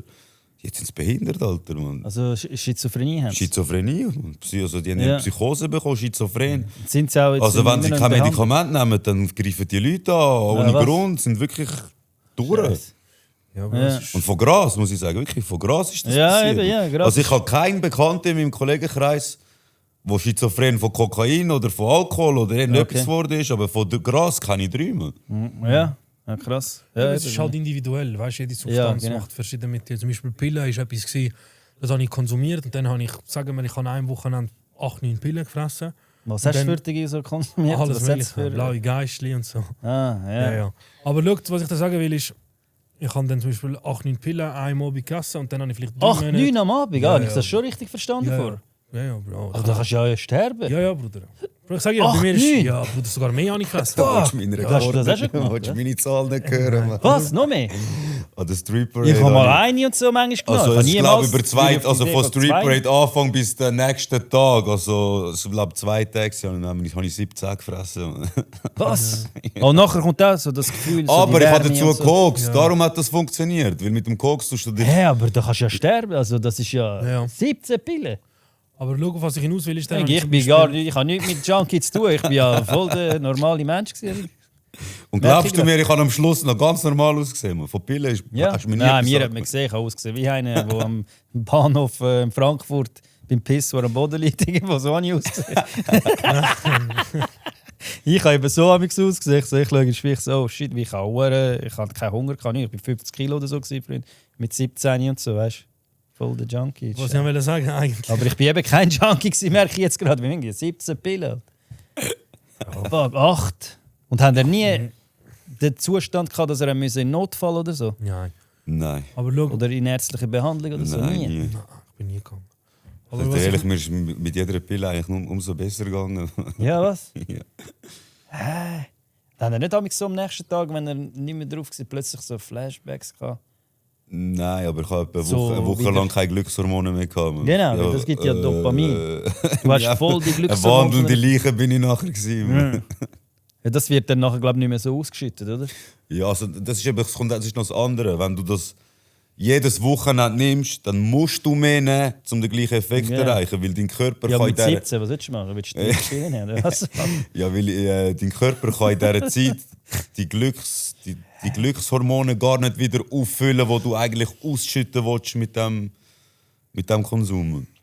Aber was gibt es, was ohne Drogen ähnlich den Zustand kann bringen, so wenn du eine Pille nimmst zum Beispiel. Schau, Bruder, es ist Substanzen, die Dopamin und Serotonin ausschütten, je nachdem an Noradrenalin. Bei Pillen ist es so, dass dein ganzer Serotoninspeicher geklärt wird, der synaptische Spalt geht zu, das, was vorhanden ist, wird übersynthetisiert und alles wird ausgeschüttet. Dein Körper braucht zwischen 7 bis 14 Tage, glaube korrigiere mich, wenn es falsch ist, um das wieder aufarbeiten oder auffüllen. Und darum bist du nach Pillen so down. Du bist einfach leer oder du bist ausgesucht. Das ist der Grund, warum sehr viele Menschen entweder brutal süchtig werden von Pillen oder genau eben nicht. Weil der Zustand nach der Pille sie so krass abfuckt, dass sie dann monatelang nicht mehr konsumieren. Oder sie unbedingt das Gefühl wieder haben von dem, was sie kennen, dass sie ständig konsumieren. Ja. Das ist eigentlich das, was ich vorher sagen. Pillen zum Beispiel habe ich nehmen. Dann habe ich 3 Monate keine Pille genommen. Manchmal 2 Jahre keine Pille mehr genommen. Aber Koks hat mir immer das Gefühl gegeben, ständig, die ganze Zeit, nonstop, immer da, oder? Ja. Und da siehst du, auf was du ein bisschen anfällig bist. Im Endeffekt, was du fragst, wegen natürlichem Dopamin, natürlichem Serotonin und alles, schau, es geht um Erfolgserlebnisse, es geht um Sport, gute Ernährung, es geht um Sexualität, es geht um... Wenn der Reis fix ist, das hast du gleich. Ja, aber nein, es geht, es geht um auf natürliche Art intim zu werden. Ja. Das ist Dopamin, Serotonin, Dann hast du das gleiche Erfolgserlebnis, Gefühl, Sport, Liebe, Bruder. Okay. Eigentlich ist es Liebe, Bro. Liebe? Also hast du Liebe, eine Bruder. Beziehung? Liebe? Nein, ich habe keine Beziehung. Also, wenn er... Ich meine nicht so Liebe, Bruder. Ja, aha, Liebe du zu meinst dir, Liebe- zu der Welt, zu so. allem, Bruder. Es geht um das. Mir gibt das meine Kinder. Genau. zum Wenn ich Beispiel. heimgehe und das gibt gar nicht, ich gehe direkt zum Baby. Nicht, die Grosse ist schon 6, ich tue sie auf die Seite, gehe weg und so. Aber weißt du, gehst zum Baby irgendwie. Ich macht doch Spaß. Weißt du? Und dann sieht sie es irgendwann. denkt sie. Aber zuerst, das gibt mir, ich nehme sie in den Arm, es gibt gar nicht etwas, ich check die Leute nicht, die nie Kinder wollen, ich check's nicht. Ich nehme sie und das gibt mir so voll Dopamin. Voll. Ja, das Gefühl ist Wie unbeschreiblich. wenn du Pillen nimmst oder so. Es ist genau der Zustand im Fall. Genau. Und Das das ist ist eben krass. das. Und das checken Ja. eben die Leute nicht. Das schaffst du nur, Bruder, wenn du nüchtern dein Leben meisterst, deine Themen meisterst, deine Ängste meisterst, deine Unsicherheiten meisterst. Ja, das ist das, oder? Es gibt nichts Krasseres als das erste Wochenende, wo du draußen warst und nicht konsumiert hast. Und du weißt, du hast es geschafft. Boah! Total. Das Gefühl, das kann dir kein Line geben. Verstehst Der du, was ich Meme meine? dort, der so tanzt, dort, kennt ihr den Club? Mit Augen zu, wenn du so voll drauf bist. Ja, der Meme, ja. Ja. Nein, und das sind so die Sachen, die halt wichtig sind, Bro. Ja. Für jeden Entwicklung. Es geht ja um Entwicklung. Der Mensch ist da, um sich zu entwickeln. Ja. Wollt ihr mal Kind? Ja, zuerst muss ich mal eine Frau finden. Mann. Ja, das kommt dann schon, musst du nicht finden. Bro, schau mich an, ich habe auch eine gefunden. Ich weiß es ehrlich gesagt noch nicht. Also, Du weißt es noch, also wie alt meine, bist du? meine überhaupt? Freundin hat ja eine Tochter. Also, Okay. also ich kann sozusagen wie eine Stieftochter. Die Ja, haben. wie alt ist sie? Sie ist 9 Ah, okay. und ich kenne sie jetzt ja schon seit sie... Also sie war 5, als ich Ja. meine Freundin kennengelernt Ah, schon habe. länger zusammen in dem Fall, okay. Und das gibt mir eigentlich schon so ein bisschen das Gefühl von Familie. Ja. Und ich bin eigentlich gut so. Ah, und er nicht geplant? Ja, okay. Ja, das ist wirklich bei mir das Einzige, was ich kann vergleichen. Ja, sonst wüsste ich wirklich nicht was. Oh, ich habe eine Gutschrift bekommen, warte schnell. Dann geht meine, das ist eben auch so, das ist ein Dopamin. Wenn eine Gutschrift auf meinem Konto eingeht, 115 Stutz von Facebook, ja, das ist so, wie wenn ich so eine kleine Line würde nehmen, so ein Säckchen, weißt du. Ich habe da noch ein paar Fragen von den Zuschauern. Ja, Aber ich habe da auch noch, noch Fragen aufgeschrieben. Nicht, dass ich etwas vergesse.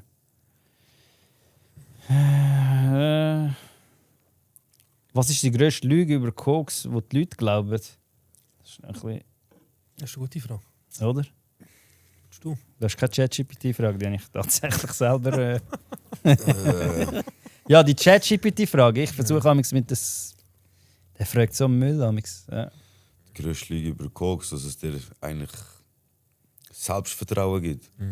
Weil das denkst du am Anfang, aber umso länger und umso mehr, dass du das nimmst, ist eigentlich genau das Gegenteil der Fall. Man. Weil nach jedem Konsum nimmt es dir ein Stück von deiner Seele. Ich sag dir ehrlich. Man. Ja. 100%. Es nimmt dir nach jedem Konsum ein Stück von deiner Seele und irgendwann kommst du von dieser Seite auf die andere Seite. Und dann zeigt es dir eigentlich, wie viel Selbstvertrauen es dir genommen hat.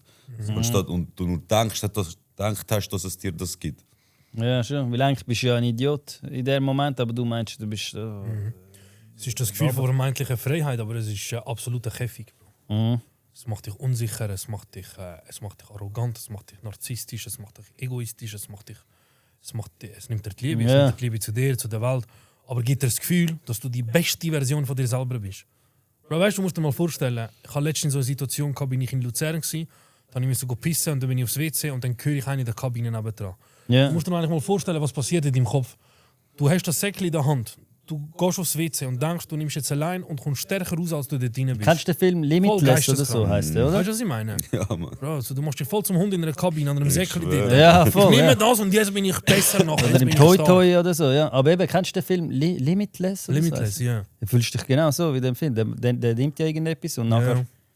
So das Gefühl, bringt aber dir du bist alles es heim. nicht. Aber du machst es nicht, sonst wärst du ja jetzt Multimillionär. Ja, du und, bist es nicht. Schau mal, wenn du nüchtern bist und mit einem, der ballert hat, redest, Bruder, du kannst kein normales Gespräch führen, Bro. Boah, mich nervt. Ja, Der am mich nervt. erzählen von Firmen, ich baue das und Ja, und der macht dann gar nichts. So, Bro, bist ruhig, du kannst nicht mal deine Schulden zurückzahlen. Ja. Oder ich zu den Leuten am Reden, nachher dem am sagen, so, hab deine Fresse, zahlst zuerst mal deine Sie Schulden sagen, bei dass mir, du ein Mann. Idiot bist. Ja, genau. Ich mach dies, ich mach Und ich am das. Schnurren Ja, und ja. so. Und die haben sagen, Kollege, was läuft mit dir?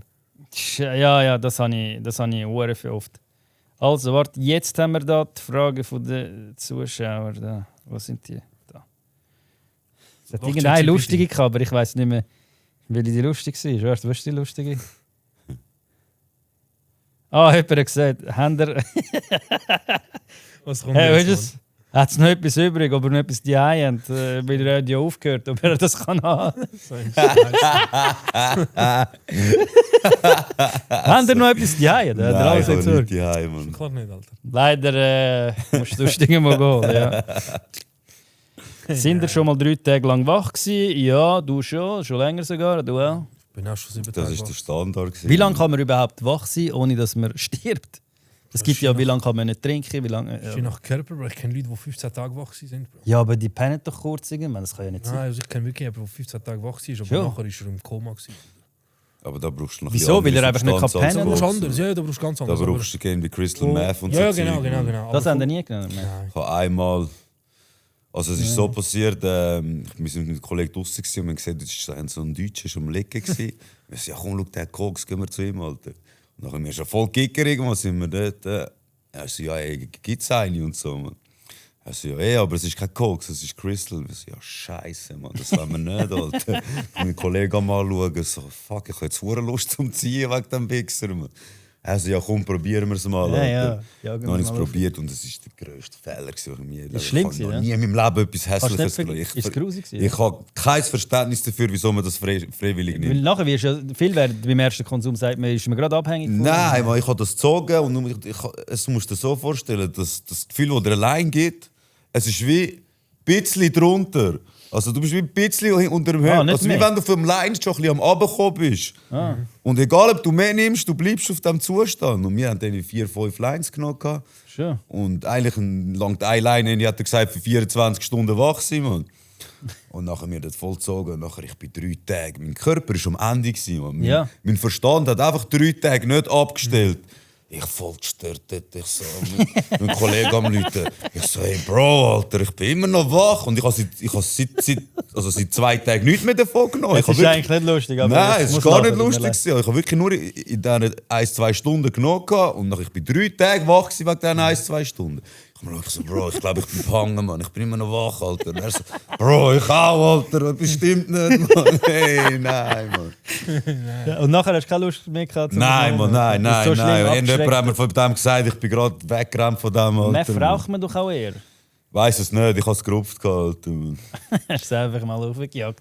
Also ich bin allgemein, ich bin immer Nase gewesen.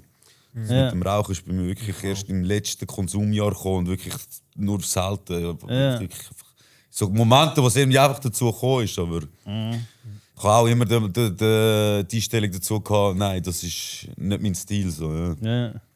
Lieber die Nasenwände aufjagen. als Ja. die- ja. Und du nie Meth in dem Fall. Nein, was habe ich alles konsumiert? Ich habe LSD konsumiert, Gras, Pillen, Koks, Alk. Und was hat euch am meisten geschrieben? Also, wo ihr am meisten wirklich nicht mehr checkt, und denkt, dass eure Seele, der Körper, habt ihr schon mal so einen Zustand gehabt? Also ich finde, die härteste Substanz ist immer noch LSD, da kannst du nichts damit vergleichen. Wie habt ihr es Alter. genommen? Ich habe es auch mal probiert mit die Filz, oder? Mit Tropfen. Ja, oder? viel Oder habt ihr Tropfen. Tropfen? Ich habe es auch schon auf die Pillen getropft und so genommen. Nein, gerade voll übertrieben, weißt Ja, Candy Flip nennt man das. Man. du? Ah, Candy, Candy Flip. Flip, Mann. Ja, ich kenne nur Speedball und Bro, so. es ist, Aber Candy Flip. Aber das ist bei mir nur so im eigentlich im Ausgang gewesen. Bist du dann voll weg? Ich habe das nicht nur gemacht, wenn ich wirklich eben schon 2-3 Tage am Party machen war. Und dann hat es mir weniger eingefahren durch all das Zeug, das ich eigentlich schon intus hatte. Also wenn du jetzt LSD auf komplett nüchternen Zustand nimmst, fährt es ganz anders ein, als wenn du schon weiss ich Gott, was alles intus hast. Hast du dann auch etwas gesehen und so? Ja, sicher. Was hast du gesehen zum Beispiel? Kennst du den Videoclip Lamborghini High? Was? Lamborghini High von A$AP Rocky, Mann. Nein, ich müsste nachschauen. Ja, musst mal nachschauen. Wenn du den schaust, dann kannst du dir etwas vorstellen. Wie heisst das? Lamborghini High. Mit J geschrieben? Ja, also TikTok wie mit Lamborghini High. Und der High, Videoclip also wie drauf? kommt eigentlich recht nah an einen LSD-Trip an. Man. Lamborghini, J-E-M-B-R-G. Lamborghini. Ah, Lamborghini. Ja. Wie Lamborghini, einfach mit Ja geschrieben, mit Y-A. Ah, da, Lamborghini High. Ja. Das? Ja. Du musst ein bisschen schauen, wie es verzerrt nachher das Bild und alles und so. Und das kommt schon recht nach eigentlich. So krass. Ja, an einen das LSD-Trip verzerrtes Bild und so, ja. Nein, ich habe mal LSD genommen und nachher... ich habe nicht gewusst, was Realität ist und was nicht. Ich war daheim im Haus und nachher ruft mein Vater an. Und der sagt, ey, deine Verwandten von Italien sind unterwegs. Hä, ist das jetzt echt? Ich so, das kann doch jetzt nicht sein. Ich bin voll drauf. Ich habe das erste Mal das genommen. Und ich bin genau vor 5 Minuten bin ich beim Wintergarten, habe ich dort oben so riesige Spinnen gesehen. Ich renne jetzt weg von dir und so. Was ist das dort oben und so, weißt? Und nachher das Telefon nebendran. Und nachher sind meine Verwandten von Italien und ich bin voll drauf gewesen, weißt? Voll drauf. Ich habe ins Bett und alles perfekt vorbereitet im Hotel und so. Das wäre gar nicht nötig gewesen, weißt? Nachher sind sie vor mir gehockt. Ich bin beim Heusagen. Ich habe irgendwie... Sie sind dort vorne und ich fange schon da in den Umarmen und Küsschen geben, weißt du? Irgendwie von 2-3 Metern rein. Und ich war voll verschwitzt und sie reden, ich so am Reden, ich so, Scheiße. Ich weiss nicht, wie ich das überstanden habe. Auf jeden Fall keine Ahnung. Das wäre mal eine geile... Ich habe nur einen Filz genommen, mit Pillen noch gemischt und so. Sonst wäre ich sehr wahrscheinlich geflogen dort oben irgendwo. Direkt ist Psychiatrie. Soll ich mal eine geile Crazy Massive Story erzählen, Mann? Ja, bring ihn heim.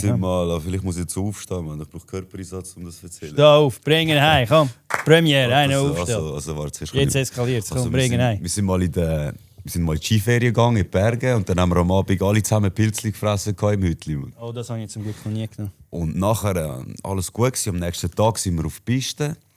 Wir auf dem Sessellift. Der Kollege langt so in seine Jacke rein. Er sieht so eine fette Ladung Pilze übrig. Er schaut mich so an. Ich schaue ihn so an. So, hast du Mut?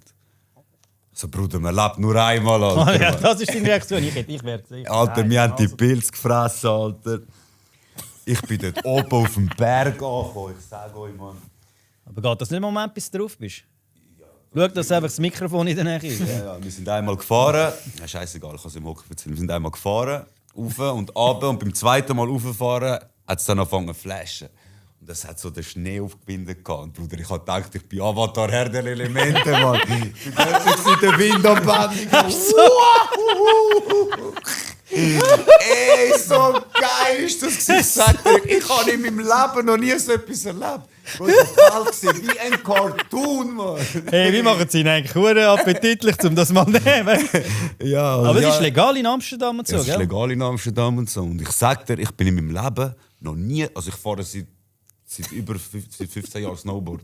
Also ich habe schon gewusst, was ich mache. Hast du besser können fahren? Ich bin noch nie in meinem Leben so gut gefahren, Mann. Ich war eins mit dem Brett und vielleicht mit dem hast du das noch gemeint. Nein, so hat es sich angefühlt. Also ich habe wirklich 360s und alles gemacht, Mann. Und meine Kollegen haben mich angeschaut. Also, du fährst wie ein King, aber du hast einen Latch bis am Boden runtergegangen. So bin ich am Fahren. Ja. Hey, nein. Ja, das war crazy. Und wie lange habt ihr so die Tür? Wie lange bist du da drauf gewesen? Ja, 4-5 Stunden sind wir schon drauf. Schon? Scheiße. Wo sind wir denn? Aber ja, ich würde das nicht empfehlen, Mann. Ich bin wirklich... Ich habe gewusst, was ich mache. Jetzt habe ich gerade Lust bekommen. Nachher gehe ich fahren und du musst es ein bisschen näher nehmen, das Mikrofon. Macht das nicht nach. Nehmt keinen Pilz. Es kann sehr gefährlich sein. Er ist nicht im Avatar 3, ist er nicht vorgekommen, ich habe den Film gesehen. Er hat es gemeint, aber. Und was ist die Droge, wo du am meisten wirklich den grössten Flash hast? Wirklich? wo du dich, oder den Moment, wenn du so eine was Story heisst? hast, wie er jetzt zum Beispiel. Du hast mir mal eine Story noch wollen. Ich weiß nicht, ob du dir noch erzählen willst. Dass wir in die Hose geschissen haben. Ja, das ist sicher auch noch interessant. Cool gewesen, ja, Bro. Das ist mir auch schon passiert, dass ich wollte furzen und nachher habe ich mir in die Hose geschissen. Voll drauf. Ja, aber da hast du vielleicht irgendwie, das passiert ja vielen, da müssen sie nicht unbedingt Drogen konsumieren. Also, da hast du ja irgendwie Unverträglichkeit. Ja, das schon, aber... Du bist so groß, dass ich nicht mehr unter Kontrolle kann. Ja, Bruder. Aber schau, was soll ich dir sagen, Bruder? Es gibt so viele Storys, die man erzählen kann. Das Problem ist halt, was bringt es dir, die Storys zu erzählen? Oder es ist weißt du, es ist negativ, aber... aber... Es läuft ins Verherrlichen rein, du wächst das Gefühl, jemandem, der zulässt und sagt, boah, hure geile Story, ich will das auch erleben. Oder? Finde ich jetzt nicht unbedingt. Es ist eine unbedingt. mega schmale Gratwanderung zwischen wie du erzählst und... Klar gibt es etwas zum Lustiges erzählen. Ja, aber das habe ich jetzt zum Beispiel... Ich finde das mega lustig, weißt du? So, ja, es ist mega lustig, aber es ist mega verherrlichend, Bro.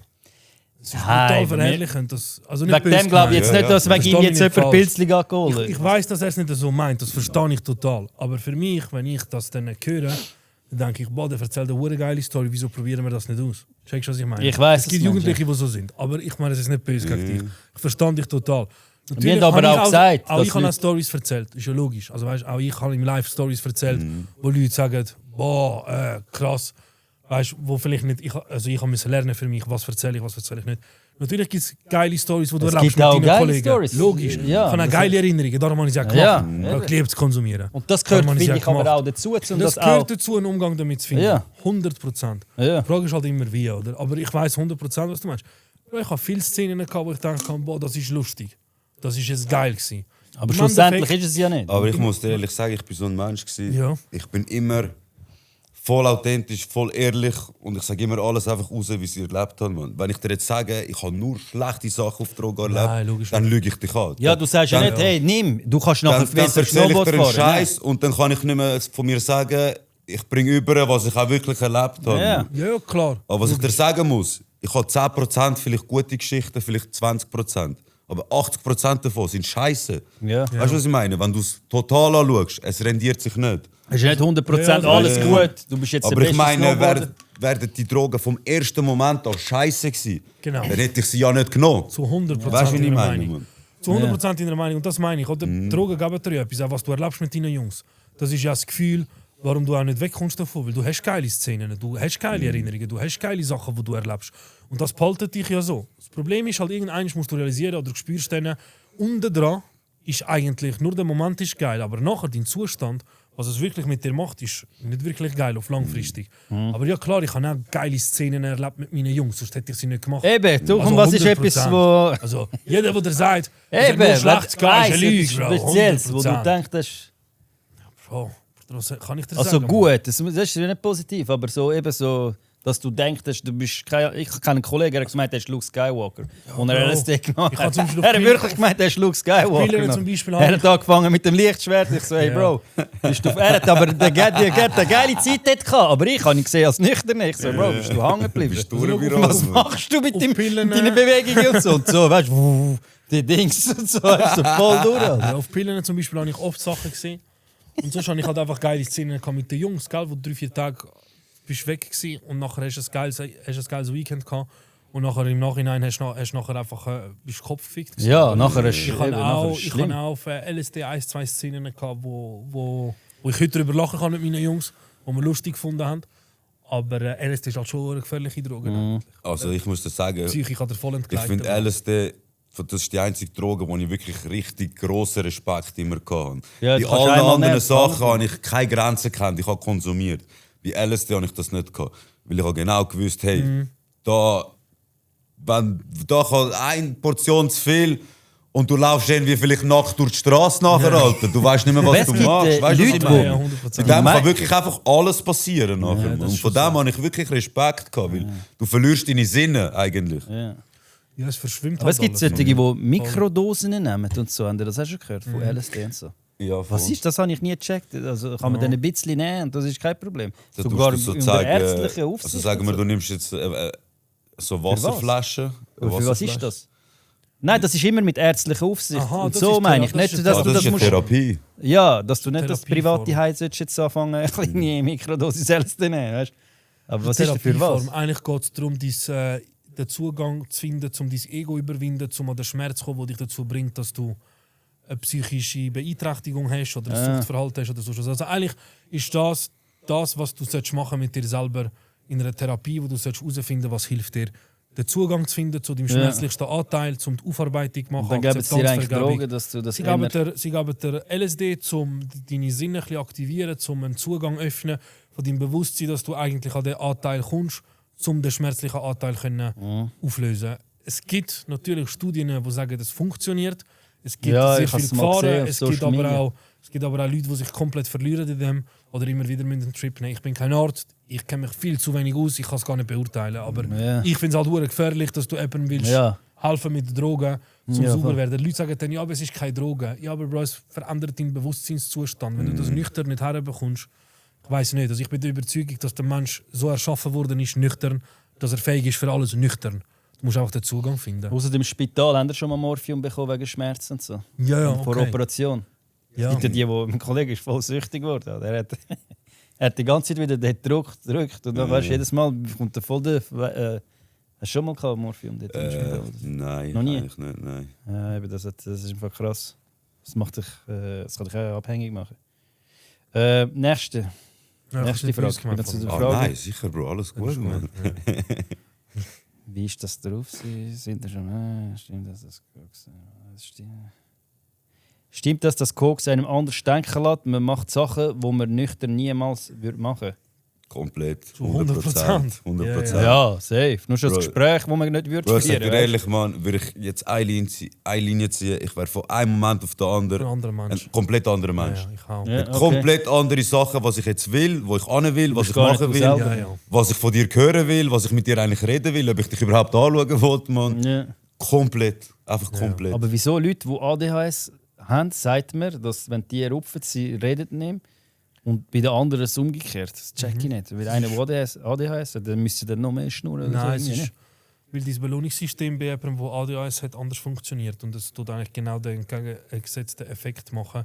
Darum sind so viele Leute, die ein Koksproblem haben, haben meistens auch ADHS, weil es tut sie fokussieren lassen für den Moment, es tut sie beruhigen für den Moment. Und nachher springt es erst über ins Entgegengesetzte. Ich kenne eben viele, die einfach dann drauf losschnurren die ganze Zeit. Total so. Ja. Also wenn ich allein nehme, dann bin ich nicht auf Reden, sondern ich fixiere mich lieber auf Sachen. Ich mache gerne etwas. Also ich bin nicht gerne am Reden, sondern ich verfolge lieber ein Ziel. Das will ich machen, das will ich schauen. Und ich will einfach mich mit etwas beschäftigen. Ich könnte zum Beispiel besser gamen oder einen Film schauen. Boah, eine Linie ziehen, Bruder. Ich bin Call of Duty wie ein Gestörter. Ich habe das mit Kiffen gehabt. Ich habe gar nicht mehr geredet, ich habe nur noch Schüsse gehört. Ich bin voll im Game. Ich bin voll im Game rein, Mann. Ich weiss noch, ich habe mit meinem Kollegen ab und zu, wir sind am Gamen gsi, haben wir einen Fünfer auf dem Tisch gehabt. Wir haben nicht mehr miteinander geredet, Mann.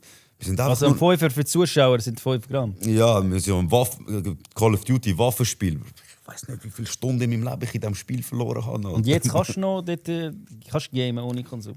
Ja, sicher. Ist es das Gleiche, oder? Also ich spiele kein Call of Duty mehr. Okay. Sagen wir es mal so. Ich spiele Fortnite, Mann. Fortnite ich auch. Ja. Machen wir mal eine Runde. Ich gehe mal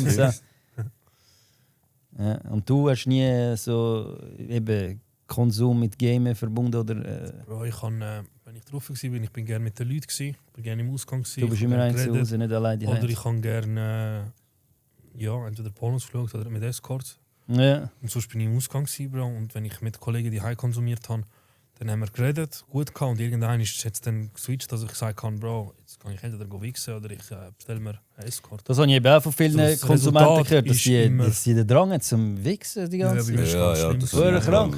Die rupfen.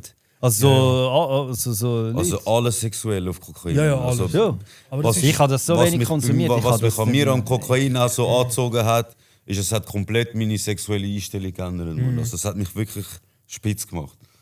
Ich bin einfach... Ja. Ich wollte einfach losziehen. Entweder ins Puffen, irgendwie eine aufreißen. Einfach alles, was irgendwie mit Sexualität zu tun hat, hat mich gereizt. Man. Auch wenn jetzt ein Dings, aber nicht im Gay-Club oder so. Nein.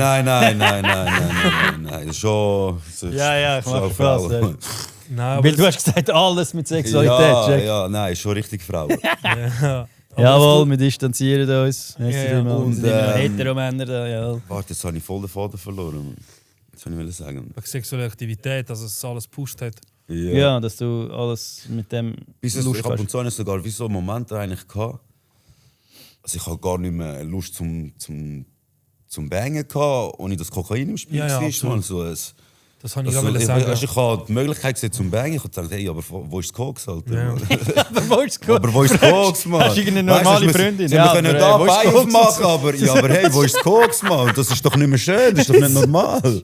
Das kann doch nicht so sein, Mann. Ja, was ist das so krass? Und das wird ein Triggerpunkt sein, der mich den Rest von meinem Leben verfolgen wird.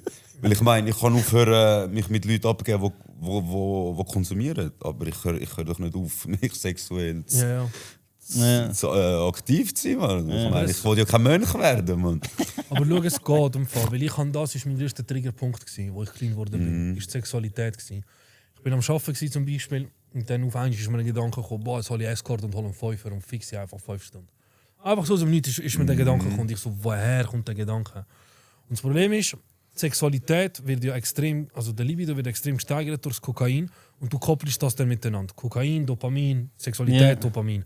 Und ein mega grosser Rückfallpunkt bei den meisten Leuten ist, wenn die Sexualität ins Spiel kommt, weil sie nicht verstehen, dass die Sexualität gekoppelt ist an den Konsum. Und du musst das anschauen, unbedingt für dich, mit der Partnerin, wie auch immer, dass du mit der Zeit kannst intim werden, ohne triggert zu werden. Das erste Mal, wo ich dann Intimität hatte, wo ich dann mit einer etwas hatte, bin ich automatisch triggert und ich wollte koksen. Und dann habe ich mich unterbrechen und mir überlegt, okay, woher kommt das? Weißt, ich bin clean gewesen, ich bin 3 Monate in der Klinik, bin rausgekommen, und dann habe ich mit einer etwas gehabt und dann habe ich Lust gehabt zum Rupfen. Ich so, hey Mann, woher kommt das, Alter? Und dann das müssen therapieren, anschauen, aufarbeiten und das geht dann mit der Zeit. Du wirst das herbekommen. Also das ist bei mir wirklich 100%. Der grösste Triggerpunkt, den ich habe. Ja. Also auch wenn ich irgendwo also mein Instagram von früher hat ja immer noch meinen Algorithmus von früher eigentlich und dann zeigt es mir auch so Sachen und du kannst machen, gefällt mir nicht und so. Ja, wenn ich da die Sachen durchscrolle, wenn ich so Sachen sehe, die mich irgendwie erregen könnten, es macht gerade Ding, Koks, Ding, Koks, Ding, Koks. Also ich denke nicht, hey, das ist geil, sondern ich denke, Ding, Koks. Ja, es ist normal. Das wird gestört, Mann. Scheiße, das braucht alles Zeit, das wird sich alles lecken. Ja, es ist ja noch nicht so lange her bei dir. Und trotzdem schon lange, Mann. Ja, ich meine... Also für mich logisch, ich will es nicht abschnurren. Weißt du nicht, dass du falsch verstehst, dass ich sage, es ist nur 3 Monate. Nein, es ist eigentlich nur 3 Monate, aber für mich ist es, boah, es sind schon 3 Monate. Ja, nein, ich will das nicht, dass du falsch verstehst. Weißt du, dass ich sage, nein, das hätte ich dich gar nicht eingeladen. Habt ihr mal schlechtes Zeug bekommen, das gestreckt war und habt ihr das gemerkt dann auch? Ja, ich kann sofort. Schon? Sofort. Ich hatte wirklich eine Filternase für das. Ja. Ich bin mich eigentlich daran gewöhnt, dass ich immer wirklich ein reines Zeug hatte, weil ich halt gewusst habe, wo ich es hole. Und ab und zu bin ich halt in diesen Momenten, wo du bist einfach wo du bist und du hast einfach genommen, was du genommen hast. Ja, der Langstrasse oder so, Ich habe nie ein schlechtes Zeug genommen. Ich habe sicher mal verwitscht, ja, aber ich habe immer gutes Zeug gehabt. Ja. Immer sehr rein, so rein es gegangen ist. Und das Problem ist halt, du gewöhnst dich an das, wie du sagst. Du hast ein Auge dafür, du hast einfach alles. Nase dafür. Du hast Nase dafür, ja. Du hast ein Auge dafür, du schmeckst es direkt, du siehst es.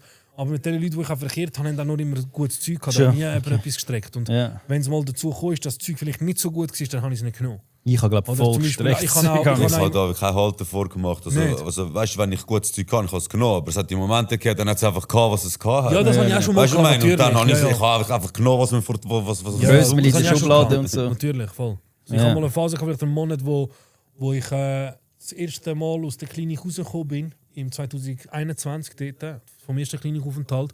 Dann habe ich ja mit all meinen Leuten abgeschlossen, die eigentlich am Rauslassen waren. Dann habe ich ein neues Zeug organisieren, holen, oder? Dann habe ich mit einem wieder Kontakt aufgenommen, der hat mir dann Zeug gegeben. Dann habe ich es dort ein bisschen verkackt und dann hatte ich eine Phase, wo ich von einem geholt habe, den ich nicht groß kennt habe und der hat scheiß Zeug gehabt. Und dann habe ich aber gemerkt, das ist scheiß Zeug und dann habe ich es liegen lassen. Und das Problem ist aber, und Hand aufs Herz, in der Schweiz ist jedes Zeug, das reinkommt, über 90%. Und wenn du das Zeug immer konsumierst, das macht dich noch behindert. Das macht dich noch gestörter. Vor allem, wenn du weißt, was du bekommst und so. Du kannst es sogar irgendwo anbringen. Ja, du kannst gut testen im Dietz. Aber kostet also bei mir war eigentlich mehr der Fall, bei schlechtem Zeug. Also bei mir hat das einen riesen Einfluss auf meinen Flash gehabt. Also, das hat mich komplett... Genau, eben, ich glaube... Das hat mich voll blockiert direkt, aber das... Und dann auch, wenn du es gewusst hast, du hast jetzt nur das gehabt, du hast trotzdem mehr genommen. Weißt du, ich meine? Wie viel Kreatin haben wir schon reingezogen und so? Sehr wahrscheinlich, ja. Eben da, was ist das Nächste? Nachher müssen wir, glaube ich, langsam... Also das Schlimmste war mal, ein Kollege hat mir mal 2 Säckchen geschenkt. Er so, ich schenke dir das. Und dann habe ich schon gedacht, wieso schenkt er mir das? Ja. Ich auf dem Weg auf Zürich, Mann, im Zug, im SBB, dort fette Line gelegt. Dann habe ich voll gemerkt, voll der Herzrasen. Also, ich so, ich habe keine Luft bekommen. Ich so, Bruder, Mann, was hast du mir sicher gegeben? Koffein oder so? Er so, ja Bruder, es ist easy, es ist mit Ephedrin gemischt. Ich so, Bruder, Mann, wenn ich dich sehe, ich bring dich um. Wieso machst du so etwas, Alter? Mann? Oder das andere beim Zahnarzt tut man da, wie heisst es schon? Lidocain. Lidocain, genau. Ja, also der nächste, wie kommt man weg von der Hoffnungslosigkeit nach dem Konsum und freut sich wieder auf die Normalität? Ja, okay, wenn du nachher wieder rufst, oder? Was ist die Frage? Kannst du noch wieder Ja, wie kommt man weg von Hoffnungslosigkeit nach dem Konsum? Also wir haben ja nicht Hoffnungslosigkeit nach dem Konsum eigentlich, oder? Hast du das jetzt gemeint, während du am Also das ist eine Frage, die jemand gestellt hat. Während du oben runtergekommen bist oder wenn du schon wieder aufgestanden bist, also wenn du geschlafen hast? Also schau, du kommst nicht von dieser Hoffnungslosigkeit weg. Du wirst das immer haben, das Down wirst du immer haben. Ja. Das Gefühl von, ich bin ein Versager, ich bin ein Nichtsnutz, ich kann nichts, ich habe mir eigentlich vorgenommen, nicht zu konsumieren, du wirst das immer haben. Und genau das ist ja gut, weil genau dort musst du ansetzen. An dem Gefühl, irgendwann ist das Gefühl so heftig, das wird dich brechen. Und wenn es dich bricht, dann musst du mit offenem Herzen und hinschauen, was wirklich das Problem ist. Ja. Das Problem ist aber, wenn du schläfst, Bruder, wenn du schläfst und wieder einigermaßen da bist, ist das alles wieder vergessen. Dein System läuft schon wieder. Oder? Ja. Das heisst, die Hoffnungslosigkeit, Bro, das ist der Grund. Irgendwann ich bin so krass immer wieder abgestürzt. Irgendwann bin ich gebrochen gewesen, Mann. Ich habe das Gefühl nicht mehr getragen. Ja, und wie man wegkommt davon ist, Bruder, man sollte sich wirklich auseinandersetzen mit sich selber im nüchternen Zustand. Ja. Leute, nicht im draufnigen Zustand. Auch die Leute, die mir schreiben mir nicht drauf. Ich schreibe euch nicht zurück. Also schreibt ihr drauf? Sogar? Ja, sie schreiben mir voll drauf am 3 Uhr morgens, was kann ich machen, um clean zu werden? Bro, du bist ein Draufhalter, red nicht mehr mehr, Mann. Hast du nicht einmal überlegt, so einen Kurs anbieten, wo sie zahlen können? Patreon ja, gibt es und so? Mache ich später dann. Aber was ich euch sagen will, ist, ihr müsst euch nüchtern mit euch auseinandersetzen, weil dann ist euer Verstand einigermaßen klar. Das ist so. Sonst geht es nicht. Also nicht ein Kurs, aber dort können sie dir schreiben, aber sie müssen zahlen, um dich Ja, ich zu will so Workshops wir sind eh voll machen drauf und so. und dann zahlen sie, wenn sie zahlen Nein, sogar. das nicht. Das bringt nichts. Ja, aber Ich dann will gibst du ihnen eine Antwort. ja, weißt, aber ich deine will Zeit ja ist Geld. nachhaltig etwas verändern. Bruder, wenn mir einer drauf schreibt und es nüchtern nicht kann, Bruder, ist er nie erst, man. Dann dreh noch mal ein paar Ja, um extra 3 Uhr Jahre. morgen, du hast ja keine Antwort gegeben, hast du anderes zu tun, oder? Ja, wenn man, ich Ja, stehe eben. auf, dann sehe ich. Du siehst es am verpasst die Morgen. Anruf, dies, das, kannst du mir helfen, dann schreibe ich am nächsten Tag. Heute habe ich Zeit, wenn du willst, können wir kurz schreiben. Bro, einfach nichts. Bruder, dann tut's mir leid, nachher dann einfach sind wir- nicht mehr. Dann sind wir noch nie so, erst, Mann. okay. Ja, Ja, es easy, ist dann hart, was bringt's ich das sage, alles aber auch es ist nicht. so. Was hast du noch sagen? Das ist Ich weiß es nicht. Ah. Mann. Easy, dann gehen wir zu der nächsten Frage. Was unterscheidet euer Content? Ihr macht ja beide Content. Unterscheidet irgendetwas euer Content? Oder? Also ich finde, er ist ein bisschen an einem Das ist weiteren genau das Gleiche. Punkt als ich und versteht ein bisschen mehr von der tiefen Materie. Also für mich sehe ich es so. Er hat einen Podcast gehabt, der Stay Clean heisst. Also Ich finde, aber. er macht das wirklich mehr wirklich auf psychologischer Basis, finde ich dieses Zeug wirklich interessant und gut und du verstehst es auch und erklärst es auch gut. Ich bin wirklich für mich noch einfach in meinem selber. Bei dir ist so wie noch aktueller der Für mich ist, Prozess. ich erzähle einfach, was ich für mich gerade fühle, wie ich es angehe und ich kann dir noch nicht so Inputs geben, wie er das kann. Man. Ich bin einfach wirklich am Dokumentieren, wie ich das irgendwie von Tag zu Tag mache. Man. Aber das wirst du auch können, weil das ist ja das Interessante. Weißt, viele Leute haben mir gesagt, ja, schau, jetzt kommt jemand, wo der nachher macht. Und dann habe ich dann gesagt, sind ihr behindert oder so? Was für ein nachher macht? Ja, es ist doch hure schön, dass er inspiriert ist, vielleicht ein bisschen von dem und seinen Weg aufzeigt. Weil sein Weg erreicht vielleicht Leute, die ich nicht erreiche. Und genau umgekehrt. Und um das geht es. Dein Weg wird sich zeigen, in welche Richtung, wie wirst du motivieren. Und du motivierst jetzt schon. Weißt du, was ich meine? Ich meine, du hast ein Video rausgehauen, das durch die Decke ist. Aber ich sehe Leute, die anfangen, wo irgendwie ein Video aufladen, ich höre jetzt auf und nachher ist es fertig. Ja, Ein weißt, Video look, hochgeladen er ist und authentisch, er aber bleibt, er macht die ganze und das ist sein Weg und das ist sein Prozess und es kann ins Gleiche führen, aber es ist trotzdem unterschiedlich, oder? Weil er hat seine Meinung, er erlebt es so, wie er es erlebt, ich erlebe es, wie ich es erlebe und ich bin dir mega dankbar für das Inputs helfen, aber weißt, auch ich merke dann manchmal so, okay, Bruder, ich bin so wie an dem Punkt, wo ich merke, Bro, ich habe alles darüber erzählt, zum Aufhören. Bro, ich habe über 1000 Videos, wie du aufhörst.